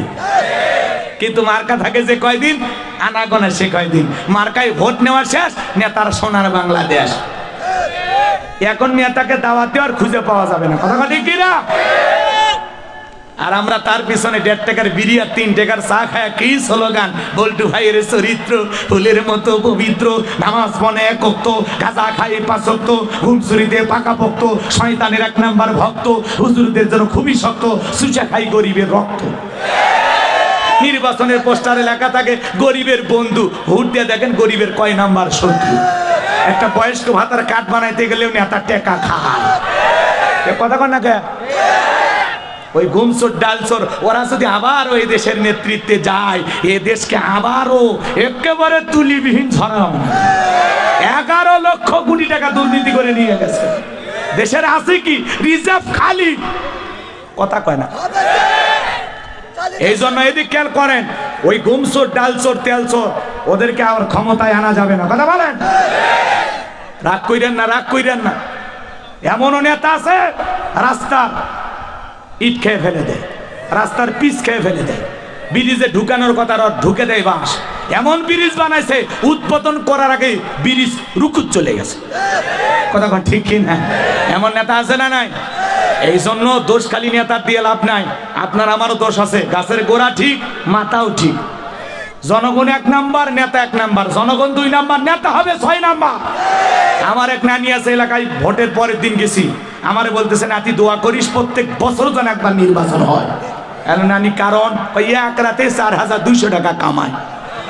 আমি তখন বললাম নানি কেমনি ভাই এত টাকা? তখন বলছে ভাই নির্বাচনের আগের রাত যেটাকে বলা হয় কালো রাত, কথা কন না? ওরা দিনের ভোট রাতে করতো, কথা কন? মুরব্বী চাচা ভোট দিতে যায়, কয় চাচা কষ্ট করে ভোট দিতে আসছেন কে? কি হয়েছে? কয় আপনার ভোট তো দেওয়া হয়ে গেছে।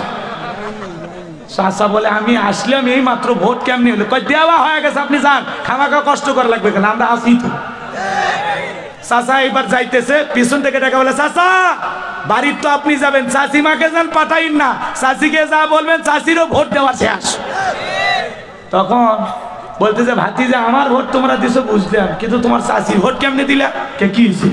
কয় তোমার চাচি তো আজ থেকে 1 যুগ আগে মারা গেছে। ওই মহিলা আগেও ভেজাল ছিল, এখনো ভেজাল। কেন কি হয়েছে? কই বেঁচে থাকতেও জ্বালায় গেছে, আজকে এত বছর পর জীবিত হইয়া ভোট দিতে আসছে, অথচ আমার সাথে দেখা করতে আসলো না। এই বুঝি ওর ভালোবাসা ছিল, কথা কয় না কে? ওরা মরা মানুষের নামে ভোট দিত, কথা বলে ঠিক কিনা? আজকে আমার বয়স 37 থেকে 38 বছর বয়স হয়ে যাচ্ছে, দুঃখের বিষয় আজ পর্যন্ত মনের মতো একটা মার্কায় সিল মারতে পারলাম না, কথা কয় না? ভোট দিতে পারলাম না, আপনারা অনেকে দিতে পারেন না। এই জন্য একটু রেডি থাকেন, প্রস্তুতি নিয়ে থাকেন। জায়গা মতো মার্কা বুঝে, নেতা বুঝে, আল্লাহওয়ালা বুঝে, নেককার বুঝে ন্যায় বিচার শাসক কায়েম করবে, এরকম আল্লাহওয়ালা যারা আছে এদেরকে, কথা কয় না? ওই মোজ দেখে আর ভুঁড়ি দেখে ভুলে যায় না যে এটাই নেতা। ওই ভুঁড়ির ঠেলায় আর এলাকাটা আসবে না। পাস করে খালি বাড়িতে ভুঁড়ি চুলকাবি আর বলে 5 বছর কবে শেষ হবে। কথা কয় না?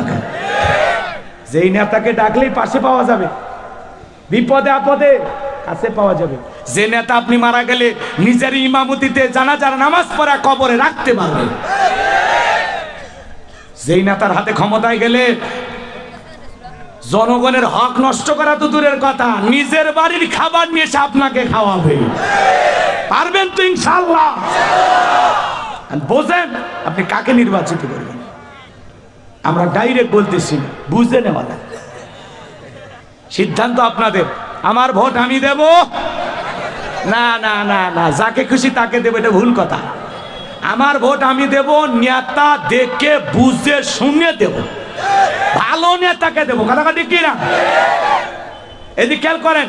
নানি তখন বলতেছে, বাবা নির্বাচনের আগের রাত, যেটা কালো রাত, দরজা এসে নক করে, নানি বাড়িতে আসিস? বলে হ্যাঁ। তাই আমি উমুক মার্কার লোক, 500 টাকা রেখে দেশ, ভোটটা আমারই দেশ। নানি তখন বলে, বাবা দিব না।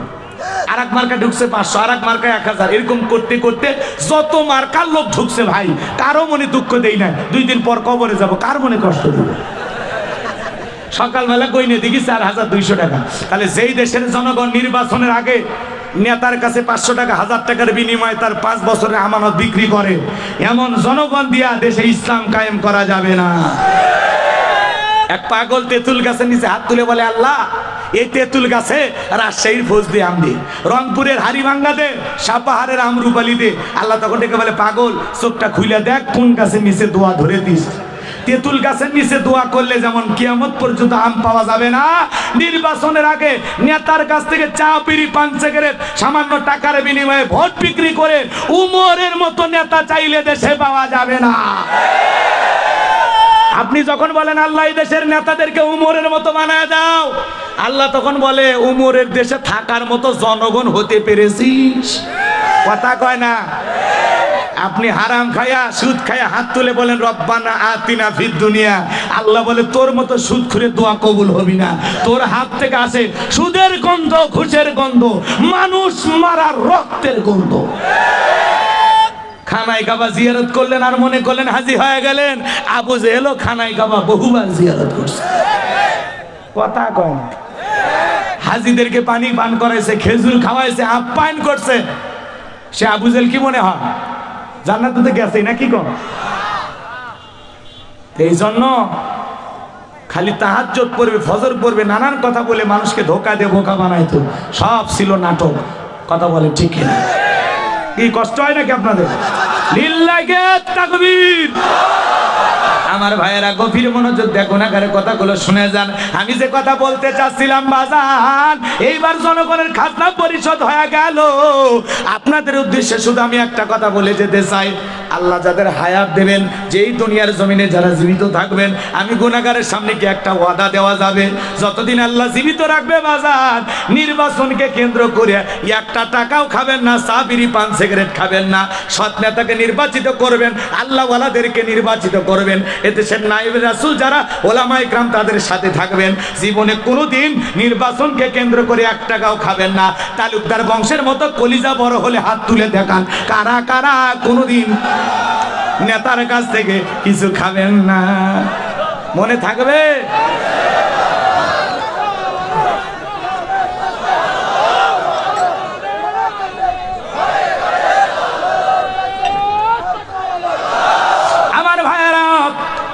খাজনা পরিশোধ হয়ে গেল, সমস্ত জনগণ চলে গেল। এইবার হঠাৎ করে মিশরের মন্ত্রী মারা গেল। আগে তো জনগণের মন কাইরে নিয়েছে, সবাই বলে সিলমার বা কোন খারে, ফিরাউন যে মার কাদার আছে তার মাঝখানে এক চান্সে মিশরের মন্ত্রী হয়ে গেল। এইবার আল্লাহর খেলা বোঝা বড় দায়।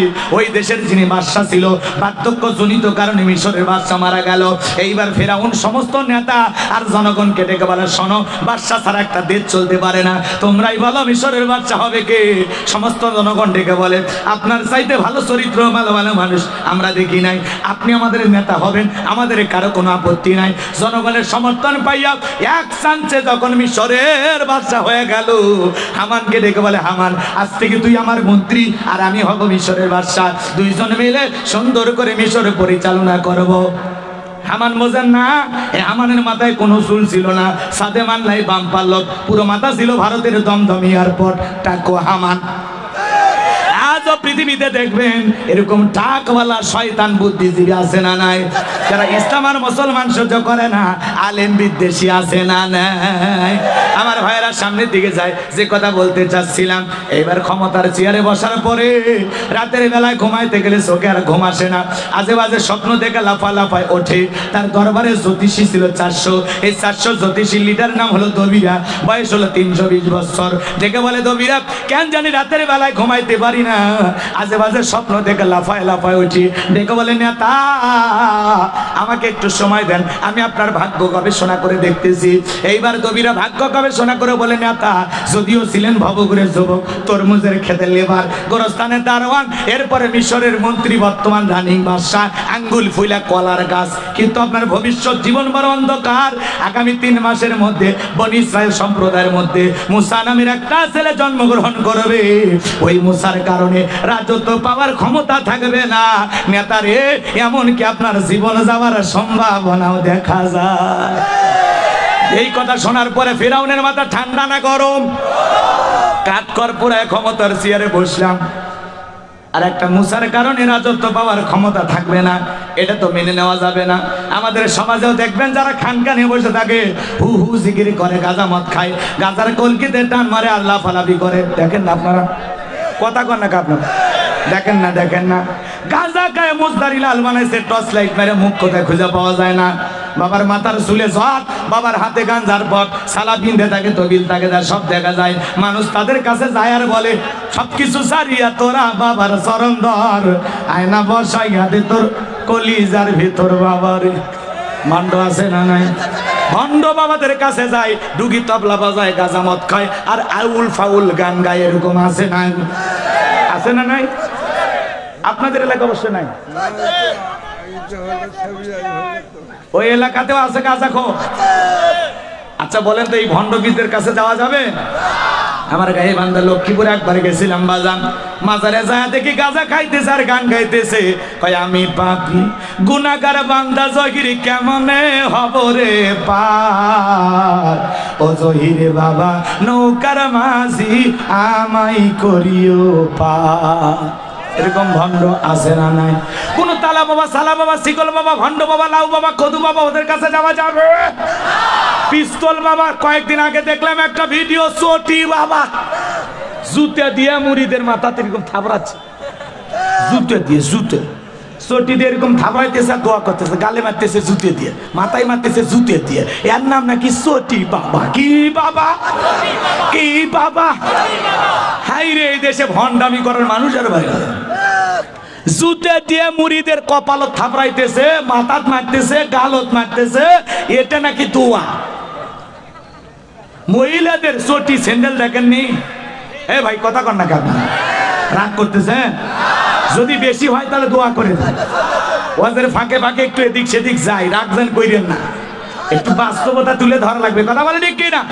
তাহলে ভণ্ড পীর যে কানে, এই চটি বাবা যে কানে, হাই রে ভণ্ড রে ভাই, গাঁজা আর কলকিতে টান মারে ধুয়া ছাড়ে, আর মনে করে আসমানে ঠেকলে মনে হয় জান্নাত। ভণ্ড আছে না? গাঁজা, আহারে গাঁজা খাবি, খা মরে যাবি যা। আল্লাহ সমস্ত ভণ্ডদেরকে হেদায়েত দান করেন, জোরে বলেন আমিন। আমার ভাইয়েরা, হক্কানি আল্লাহ ওয়ালারা ছিল শাহজালাল, শাহ পরান, শাহ মাকদুম, বাইজিদ বুস্তামি, আব্দুল কাদের জিলানী। এই দুনিয়ার জমিনে আল্লাহ তাআলা অনেক প্রিয় বান্দাদেরকে পাঠিয়েছেন যারা কোনো ভণ্ড ছিল না। পীর ছিল শাহজালাল, খানকাই পীর, রাজপথে বীর, নারায়ে তাকবীর হুঙ্কার দিয়েছে, গৌর গোবিন্দ ধুতি খুলিয়া ময়দান ফাঁকা করছে। তাদের নামে মানুষ গান গাইতো, কি সুন্দর গান, যে গান শুনে ইমান জেগে ওঠে। কথা বলবি কিনা? ছুটে আয় শাহজালালের নির্ভীক সৈনিকেরা, খতম করে গোবিন্দেরই সেলা চামুন্ডা গুলা। কথা বলে না কেন? ছুটে আয় শাহজালালের নির্ভীক সৈনিকেরা, খতম করে গোবিন্দেরই সেলা চামুন্ডা গুলা। অলিদের পাকভূমিতে, অলিদের পাকভূমিতে বিপ্লবীরই মশালা জ্বালা। ছুটে আয় শাহজালালের নির্ভীক সৈনিকেরা, খতম করে গোবিন্দেরই সেলা সামুন্ডা গোলা। শাহজালালের স্বপ্ন ছিল আল কোরআনের জ্বলবে আলো। মারহাবা কর। শাহজালালের স্বপ্ন ছিল আল কোরআনের জ্বলবে আলো, সেই আলো জ্বালিয়ে দিতে, সেই আলো ছড়িয়ে দিতে বিপ্লবেরই মশাল জ্বালা। ছুটে আয় শাহজালালের নির্ভীক সৈনিকেরা, খতম কর গোবিন্দেরই সেলা সামুন্ডা গোলা। মারহাবা কর। আর ওরা ওদের ভণ্ড বাবাদেরকে নিয়ে গান গায়, চাঁদ উঠেছে একটা সিঁড়ি জানে যায়। দেখেননি ভণ্ড? হাই রে ভাই, ওদের গান গরু ছাগল নিয়ে ট্রাক ভাড়া নিয়ে মানুষ যাইতেছে আর গান গাইছে। আমি ডুব দিয়ে আসি প্রেম ধরিয়া বাবার সন্ধান। কুতিস করে আল্লাহর নাম নাই, রসুলের নাম নাই, এরকম ফালতু জিকির আছে না নাই? জিকির হবে কার নামে? কোন বাবার নামে, কোন পীরের নামে জিকির হবে না, জিকির হবে আল্লাহর নামে। কথা বলে ঠিক কিনা? তাহলে ভণ্ড পীর যেখানে মনে থাকবে। হ্যাঁ, এদিক খেয়াল করেন বাজান গো আমার, আমি যে কথা বলতে চাচ্ছিলাম, ফিরাউনের মাথা গরম হয়ে গেল।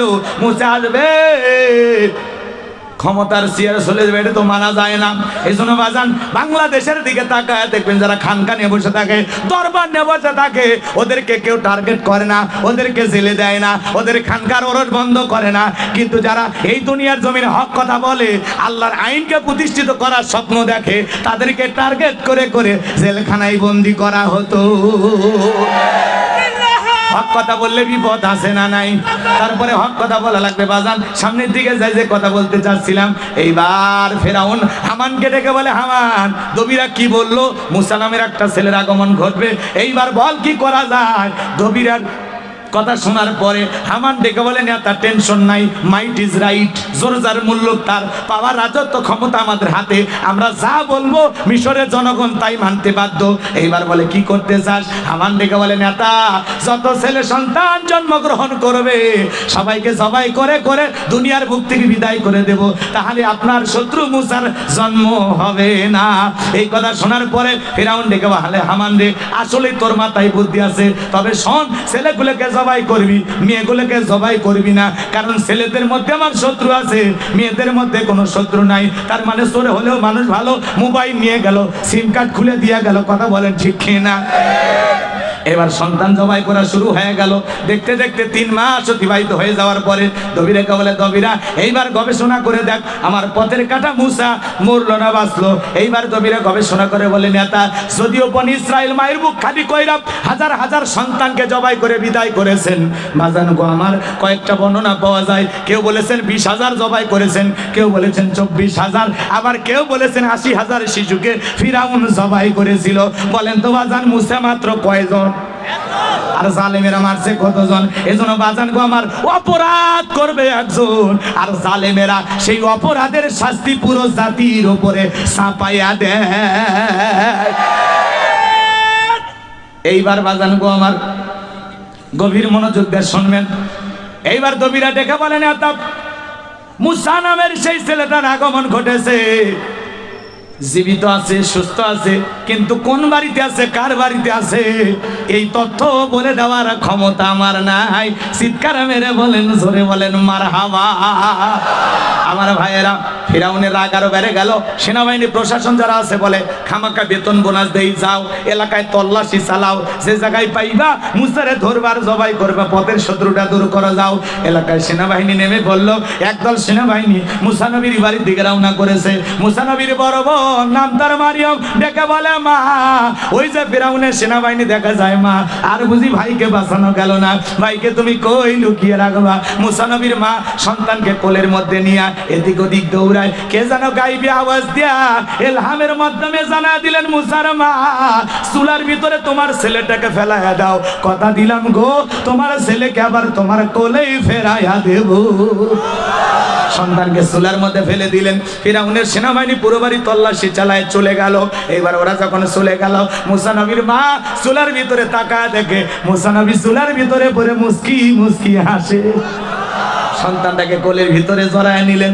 আবারও কে জানো এলহামের মাধ্যমে আওয়াজ দেয় বলে মুসলমান আর কতদিন জালেমদের ভয় লুকিয়ে রাখবা, সিন্ধুক একটা বানাইয়া দরিয়ার বুকে বাঁচাইয়া দাও, কথা দিলাম গো মুসলমান আবারও তোমার ছেলেকে তোমার বুকেই ফেরাইয়া দেব। সিন্ধুক পাবেন কোথায়, টেনশনে পড়ে গেল নবী মুসার মা। সকালবেলা কে যেন ডেকে বলে ভোরবেলা মিস্ত্রি লাগবে মা, আমি একজন মিস্ত্রি। মুসা নবীর মা ডেকে বলে মিস্ত্রি এদিকে আসো। জীবনে কোনোদিন মিস্ত্রি বলে তো কেউ ডাক দিল না, তুমি কিসের মিস্ত্রি, কি বানাইতে পারো? ডেকে বলে মা আপনি যদি মনে করেন এমন একটা সিন্ধুক আপনার প্রয়োজন যেই সিন্ধুকের ভিতরে আপনার সন্তানকে তুলে দরিয়ার বুকে ভাসাইয়া দিবেন, আপনি চাইলে আমি এরকম একটা সিন্ধুক বানাইয়া দিতে পারি। মুসা নবীর মা ডেকে বলে মিস্ত্রি তুমি তোমার মনের কথা বলেছো, এরকম একটা সিন্ধুকি তো আমার চাই। ডেকে বলে মা ভিতর থেকে একটু পানি নিয়ে আসেন, যন্ত্রপাতি ধার দেওয়ার জন্য পানি লাগতে পারে, আবার না হলেও চলবে। মুসা নবীর মা ভিতর থেকে পানি নিয়ে এসে দেখে মিস্ত্রি সুন্দর সিন্ধুক বানাইয়া দাঁড়িয়ে আছে।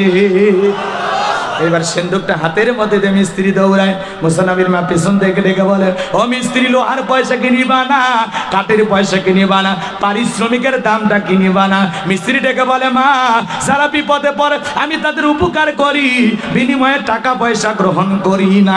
মুসা নবীর মা ডেকে বলে মিস্ত্রি এই বিপদের দিনে এত বড় উপকার করলা, লোহার পয়সাও নিবা না, কাঠের পয়সাও নিলা না, তোমার পারিশ্রমিকের দামটাও নিবা না, অন্তত তোমার নামটা বলে যাও। মাঝে মাঝে যখন তোমার কথা মনে হবে আল্লাহর কাছে তোমার জন্য দোয়া করব। মিস্ত্রি ডেকে বলে মা আমি দুনিয়ার সাধারণ মিস্ত্রি না, আমি আল্লাহর ফেরেশতা, আমার নাম হলো জিবরাইল। এইবার মুসা নবীকে সিন্ধুকের ভিতরে তুলে দরিয়ার বুকে ভাসায় দিলেন। আর মেয়ে মারিয়মকে বলে মা সিন্ধুক ভাসতে ভাসতে কই যায় খবর নিয়ে আনবি। এইবার সিন্ধুক ভাসতে ভাসতে চলে গেল ফিরাউনের ঘাটে। ওই দিন বিকেল বেলা ফিরাউন তার প্রিয়তমা স্ত্রী আসিয়াকে নিয়ে আসছে সমুদ্রের সৈকতে হাওয়া খাইতে, জোরে বলেন মারহাবা। ফিরাউন কাফের হওয়ার পরে মাঝে মাঝে বউকে নিয়ে বিনোদন করত, এজন্য মাঝে মাঝে বউয়ের মন খুশি রাখার জন্য কক্সবাজার নিয়ে যাবেন। কথা বলেন বোরকা পরায় পর্দা করাইয়া, কথাকে বোঝেন নাই, ফরজ বিধান পর্দা মাইনা, কথা কম। বোরকা পরায় বউ কেনে বলবেন দেখো কি সুন্দর সমুদ্রের ঢেউ, পাশে দাঁড়িয়ে নেই কেউ, পাশে দাঁড়িয়ে আছে আমার সোনা বউ, জানবে না তো কেউ, কথা কয় না। বউ খুশি হয়ে যাবে, বউ কেনে বিনোদন পার্ক গুলোতে যাবেন, যেখানে ভদ্রলোকেরা যায়, অসভ্য নোংরা মানুষ যেখানে যায় সেখানে যাওয়া যাবে না, কথা কয় না। কেন রাগ করেছেন মনে হয়? বইয়ের সাথে হালাল বিনোদন করবেন, হালাল বিনোদন, মনে থাকবে তো ইনশাআল্লাহ।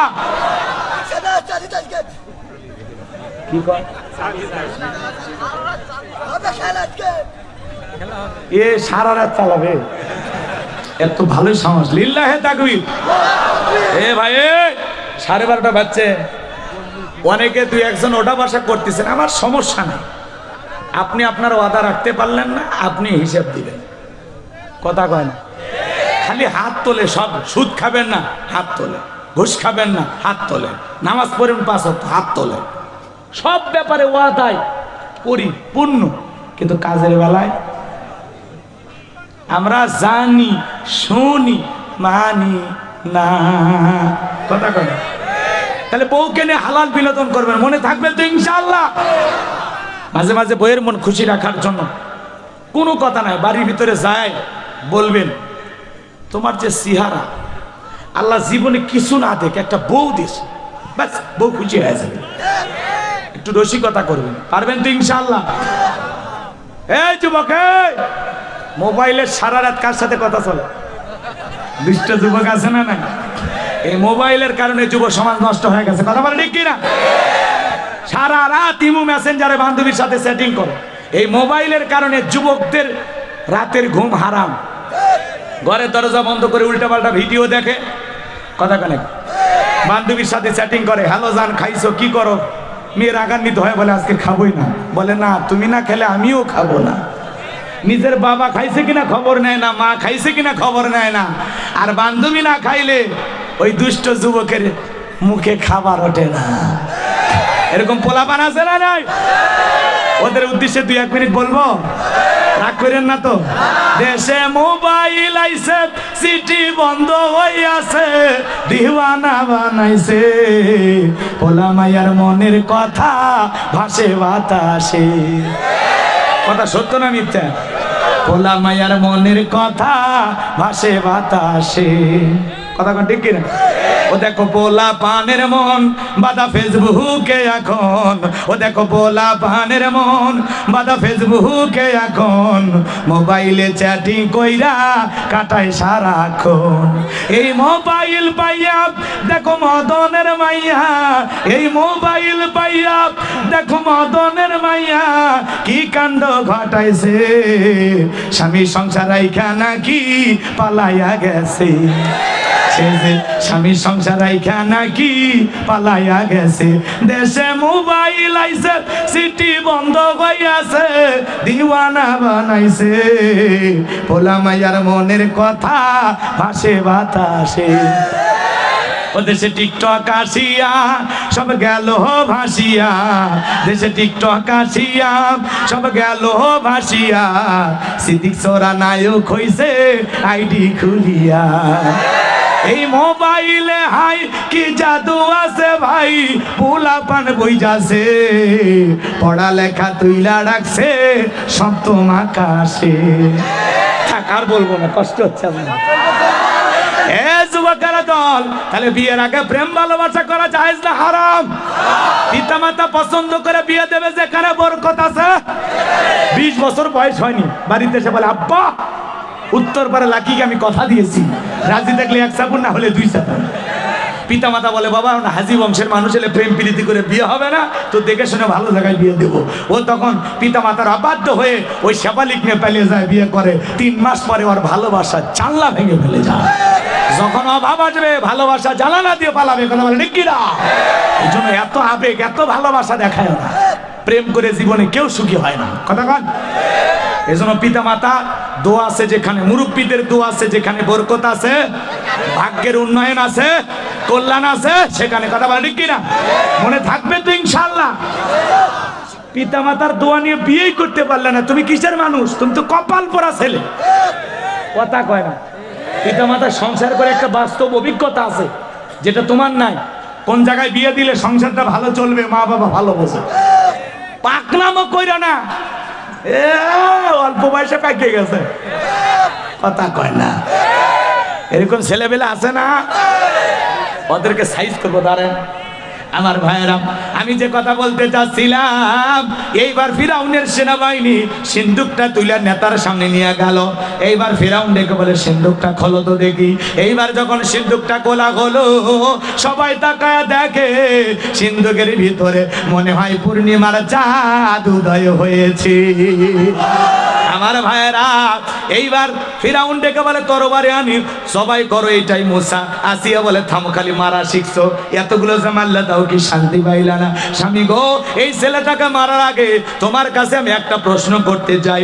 এই যে সিন্দুকটা দেখা যায়, এমন কাঠ কি তোমার দেশে পাওয়া যায়? ফিরাউন সিন্দুকটা নাইরা চাইরে বলে বিবি, এমন কাঠ আমি কেন, আমার বাপ দাদা 14 পুরুষও কোনোদিন দেখে নাই। আসিয়া ডেকে বলে স্বামী, এটা ভিনদেশী কারো সন্তান, বাঁচতে বাঁচতে আমার দেশে এসেছে, এই ছেলেটাকে আমি মারতে দেব না। একে আমাদের পালক পুত্র হিসাবে লালন পালন করতে চাই।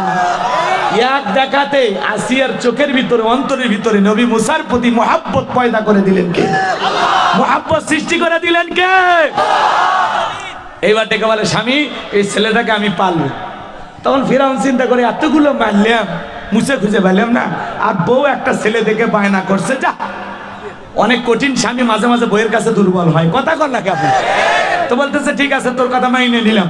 এইবার আসিয়া বলে সন্তান তো আমার কাছে দিলে ঠিক আছে, রাজ্যের ভিতরে সংবাদ পৌঁছায়া দাও, ফিরাউনের ছেলে সন্তান যে দুধ পান করাবে মাসে মাসে বেতন দেওয়া লাগবে। ফিরাউন বলে তাতেও রাজি। মারহাবা কর। এইবার বাজান গো আমার, রাজ্যের ভিতরে ঘোষণা করা হলো, হাজার হাজার মহিলারা নবী মুসাকে কোলে নাই, স্তন গুলে মুখ লাগায়া দেয়। আল্লাহ নবী মুসা আলাইহিস সালাম কোন মহিলার স্তনে দুধ পান করে না। চিৎকার মেরে বলুন মারহাবা। ওই যে মুসা নবীর বড় বোন নাম তার মারিয়ম, ঈসা নবীর মায়ের নাম মারিয়ম, আর মুসা নবীর বড় বোনের নামও ছিল মারিয়ম। কথাকে বোঝেন? এইবারে মারিয়ম ডেকে বলে, ও রানী আসিয়া, এমন একটা মহিলা ধাত্রীর খবর আমার কাছে আছে, আমি জানি যে কোনো সন্তান তার দুধ পান করতে পারবে, তাই নাকি? বলে হ্যাঁ। কই সেই মহিলা? 2জন লোক পাঠায় দেওয়া হলো, মুসা নবীর মাকে ফিরাউনের দরবারে নিয়ে আসা হলো। পয়গম্বরের মা সন্তানকে কোলের মধ্যে নিয়ে যখন স্তন খুলে মুখ লাগায় দিয়েছে, আল্লাহ নবী মুসা আলাইহিস সালাম মায়ের স্তনে দুধ খাওয়া শুরু করেছে। নবীদেরকে শিশুকাল থেকে জ্ঞানী বানিয়েছেন তিনি কে? এবার আসিয়া বলে আপনার থাকার কোয়ার্টার ফ্রি, মাসে মাসে বেতন দেব ডাবল। মুসা আলাইহিস সালাম মা ডেকে বলে, ও রানী আসিয়া, সন্তানকে যদি দুধ পান করাতে চান আপনার বাড়িতে নয়, সন্তান থাকবে আমার বাড়িতে। আসিয়া বলে আমি তাতেও রাজি আছি, মাঝে মাঝে সন্তানটাকে আমাকে একটু দেখায় নিয়ে যাবেন, কারণ ওকে না দেখলে আমার ভালো লাগে না। মায়ের চাইতে মাসির দরদ বেশি, কথা কোন ঠিক কিনা? এইবার বাজান গো আমার লম্বা ঘটনা লম্বা করব না। মুসা নবীর মা পৃথিবীর প্রথম মা, যে মা তার আপন সন্তানকে দুধ পান করানোর বিনিময়ে বেতন পাইছিল, মাসে মাসে বেতন পেয়েছিল। মারহাবা কর। দুধ পান করানো শেষ হয়ে গেল, মুসা নবী চলাফেরার বয়সে উপনীত হয়েছে।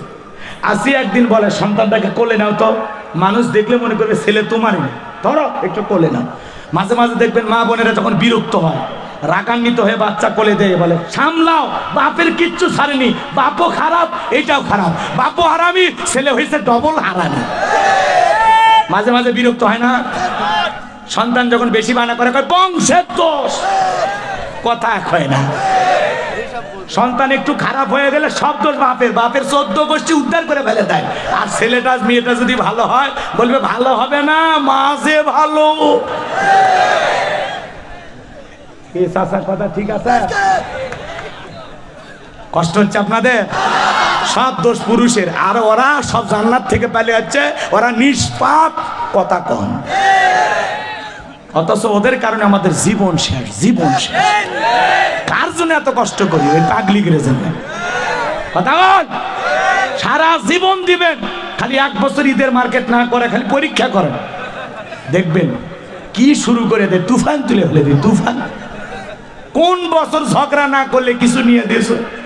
আমার ছোট বোন বিয়ে হয়েছে, তার স্বামী ইচ্ছা মতো খরচ করতে দেয়, আর প্রত্যেক বছর ঈদ আসে আর তোমার নাটক, ব্যবসা নাই, এ হয়েছে সে হয়েছে, কপাল পোড়া। আমার কপালটা পুড়ছে, তোর মতো স্বামীর সাথে বিয়ে হয়, জীবনে সুখ পাইলাম না, না শুকরিয়া আদায় করে। কথা কর। নারীরা জাহান্নামে যাবে 2টা কারণে। কয়টা কারণ? ওয়াজ এলোমেলো হয়ে যাবে না, থাক বাদ দিলাম। মায়েরা আসছে, অধিকাংশ নারী জাহান্নামে যাবে। এর সবচেয়ে বড় কারণ 1 নাম্বার, নারীরা বেপরদায় চলাফেরা করে, মাথায় কাপড় দেয় না, রং ঢং করে ঘরে। কথা কন না কে? আল্লাহ রাসূল বলেন আমি মেরাজ করতে গিয়ে পুরুষের চাইতে নারীদের সংখ্যায় জাহান্নামে বেশি দেখতে পেয়েছি। কথা কয় না? এই জন্য মা বোনেরা 1 নাম্বার জাহান্নামে যাবে কারণ যে নারীরা বেপরদায় চলাফেরা করে, পর্দা করে না। আল্লাহর ফরজ পর্দাকে যারা বৃদ্ধাঙ্গুলি দেখায়া রং ঢং কইরা চলাফেরা করে, সমস্ত নারীরা জাহান্নামে যাবে। আর একটা নারীকে যারা স্বামীর নাশুকরিয়া আদায় করে, স্বামীর আমানতের খিয়ানত করে, কথা বলেন না কেন? নিজের লজ্জাস্থানের হেফাজত করে না, স্বামীর ঘরের আমানত অন্য মানুষকে দেওয়া। স্বামী বিদেশ থেকে ইনকাম করে, আর একটা মফিস মগা ধইরা ওর মোবাইলে সব টাকা পাঠায়, আছে না নাই? আল্লাহ যেন সমস্ত মা বোনদের হায়াত বাড়ায় দেন, জোরে বলেন আমিন। এই সমস্ত মা বোনদের হেদায়েত আল্লাহ দান করেন, জোরে বলেন আমিন। কষ্ট হচ্ছে? মা বোন যারা বসে আছেন, মা 4টে আমলে 8টা জান্নাতের দরজা খোলা, আমল কম দাম বেশি। 1 নাম্বার নামাজ, 2 নাম্বার রোজা, 3 নাম্বার স্বামীর খেদমত, 4 নাম্বার ফরজ পর্দা। আল্লাহ মা বোনদের এই 4টি বিষয়ে আমল করা তৌফিক দান করুন, জোরে বলুন আমিন। আমার ভাইয়েরা, এইবার মুসা নবীকে ফিরাউন কোলের মধ্যে নিয়া, কি সুন্দর মায়াবী চেহারা, কি সুন্দর দেখতে। মুসা নবীকে দেখে একটু চুমা খাওয়ার নিয়তে ঠোঁটটা বাড়াইছে। আল্লাহ নবী মুসা আলাইহিস সালাম ছোট বয়সের কচি হাত দিয়া এমন একটা থাপ্পড় গালের মধ্যে বসায়া দিয়েছে, 5 মণ ওজনের। ওই থাপ্পড় খায়া ফিরাউন চিৎকার মেরে উঠছে। আশেপাশের লোকজন দৌড়ে এসে বলে, নেতা এত জোরে চিৎকার মারলেন, ব্যাপারটা কি? ছেলে যে থাপ্পড় মারছে এ কথা জনগণকে বললে কি ইজ্জত থাকে? তখন বলে, আমার বাড়ি, আমি চিল্লাইছি, আমি তোদের কি ডাকছি? যা চোখের সামনে থেকে দূর হয়ে যা। এই কথা বলে ওদেরকে তাড়িয়ে দিয়া এইবার আসিয়াকে বলে, আসিয়া আয় আয় তাড়াতাড়ি আয়, এ আসিয়া তাড়াতাড়ি আয়। আসিয়া বলে, কি হয়েছে? সারের মতো চিল্লাও কে? কয় চিল্লাবো না, এর চোখে মুখে যে আগুন দেখছি রে আসিয়া, এ মুসা ছাড়া কেউ না, তরবারি দে জবাই করি, পথের শত্রুটা দূর করি। আসিয়া বলে, ছেলে কি করছে? বলে, জানো না রে আসিয়া, এই ছেলে আমার গালে থাপ্পড় মারছে। আসিয়া বলে, ঢং করে জায়গা পাও না, এই ছোট মানুষ কোনোদিন গালে থাপ্পড় মারতে পারে? ফেরাউন ডেকে বলে, বিবি রে তোরে কেমনে বুঝাবো, গাল তো তোর ছিল না, গাল ছিল আমার। মজা কি আমি টের পাইছি, এক থাপ্পড়ের ওজন বুঝাই দেয় এই ভবিষ্যতে মুসা হবে। যারে খুঁজতেছে মারার জন্য আল্লাহ তার ঘরে মুসা নবীকে লালন পালন করলেন। ওয়ামাকারু ওয়ামাকারাল্লাহ ওয়াল্লাহু খায়রুল মাকিরিন। খেলা কার? আমার ভাইয়েরা, কাটসাট করে দেয়, লম্বা হবে, রাত্রি গভীর হবে। মুসা নবীর বয়স হয়ে গেল 25 বছর। কয় বছর? 25 বছরের টকবকে যুবক তাকায় দেখে কিপ্তি আর বনি ইসরাইলের মধ্যে লাগছে ঝগড়া। মুসা আলাইহিস সালাম যায় বলে, কিপ্তি ফিরাউনের লোক, সব জায়গায় নেতার গরম দেখাস, কিছু কিছু নেতা দেখলেন না, এর আগে পাতি নেতার গরম। আমাকে চিনিস? আমি অমুক নেতার আপন খালাতো বোন, তার ছোট মেয়ে বিয়ে করেছি। কি হাইব্রিড পরিচয়! কথা কয় না? কথায় কথায় মানুষকে বলতে খাইয়া ফেলে দেব, মনে করছে মানুষ মুরগি রান। এরকম ভণ্ড আছে না নাই? আমার ভাইয়েরা, এই জন্য পাতি নেতা যারা গর্তে লুকিয়ে গেছে তারা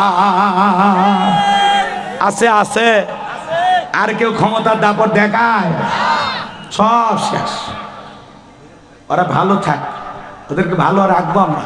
কথা কোন ঠিক খেয়ে ব্যক্তিগত কোনো আক্রোশ আক্রমণ কারো উপর করবেন না, মনে থাকবে তো ইনশাআল্লাহ। আমরা সবাইকে ক্ষমা করে দেব, ভালোবেসে বুকে টানবো। আল্লাহ তৌফিক দান করুন, জোরে বলেন আমিন। মানুষকে বদলা না নিয়ে আমরা বদলে দেব, ভালোবাসা দিয়ে। কথা বলে ঠিক কিনা? কি করবো আমরা? আমরা প্রতিশোধ নেব না, আমরা বদলা নেব না, আমরা বদলে দিতে চাই। আল্লাহু আকবার বলেন। আমরা কোরআন সুন্নাহর সুন্দর ব্যবহার দিয়া এই সমাজের প্রত্যেকটা মানুষকে আমরা পরিবর্তন করে দেবো ইনশাআল্লাহ। মানুষকে বুঝাবো ইসলামের আসল সৌন্দর্য, মানুষকে আমরা দেখাবো। আল্লাহ কবুল করেন, জোরে বলেন আমিন। আমার ভাইয়েরা, এইবার মুসা আলাইহিস সালাম বনি ইসরাইলের পক্ষ নিয়া কিপ্তিকে মারছে একটা ঘুষি। ইয়া খুশিতেই কিপ্তি দুনিয়ার থেকে দিলেন। ইন্না লিল্লাহি ওয়া ইন্না ইলাইহি রাজিউন। কিপ্তি মরিয়া পড়ে আছে। এইবার ফিরাউনের দরবারে হয়ে গেল মুসা নবীর বিরুদ্ধে মার্ডারের মামলা। আল্লাহ ডেকে বলে, মুসা আর থাকা যাবে না, মাদাইনের দিকে রওনা করো। আল্লাহর পয়গম্বর আল্লাহর ওয়ার্ডার পায়া মাদাইনে চলে গেল। পানি খাওয়ানোর ঘটনা আপনারা শুনেছেন, আমি আর বলবো না। শুআয়ব আলাইহিস সালামের দুইটা মেয়ের সাথে ওই যে কূপে দেখা হয়ে গেল। দুইটা মেয়ের সাথে শুআয়ব আলাইহিস সালামের বাড়িতে গেলেন। এইবার মেয়েগুলো যায় বলে, আব্বা আমাদের বাড়িতে কাজের লোক দরকার, একটা ছেলেকে পাইছি, ছেলেটা অত্যন্ত ভদ্র, আর এই ছেলেটার সাথে আমরা কয়েকটা ঘন্টা কাটায় দিলাম।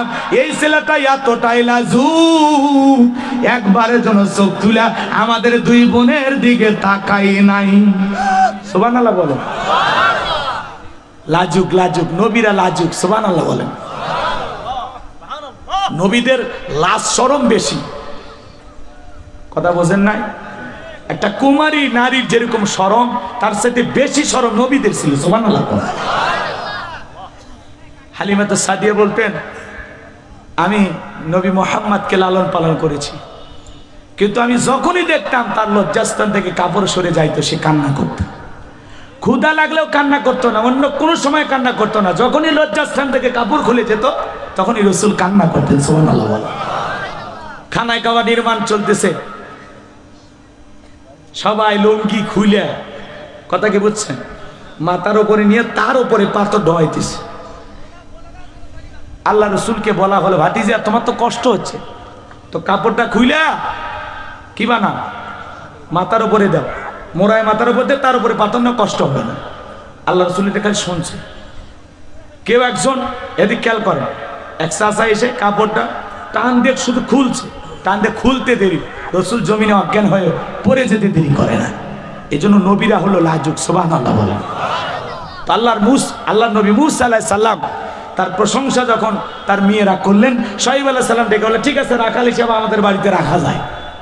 রাখাল হিসাবে বাড়িতে রাখলেন।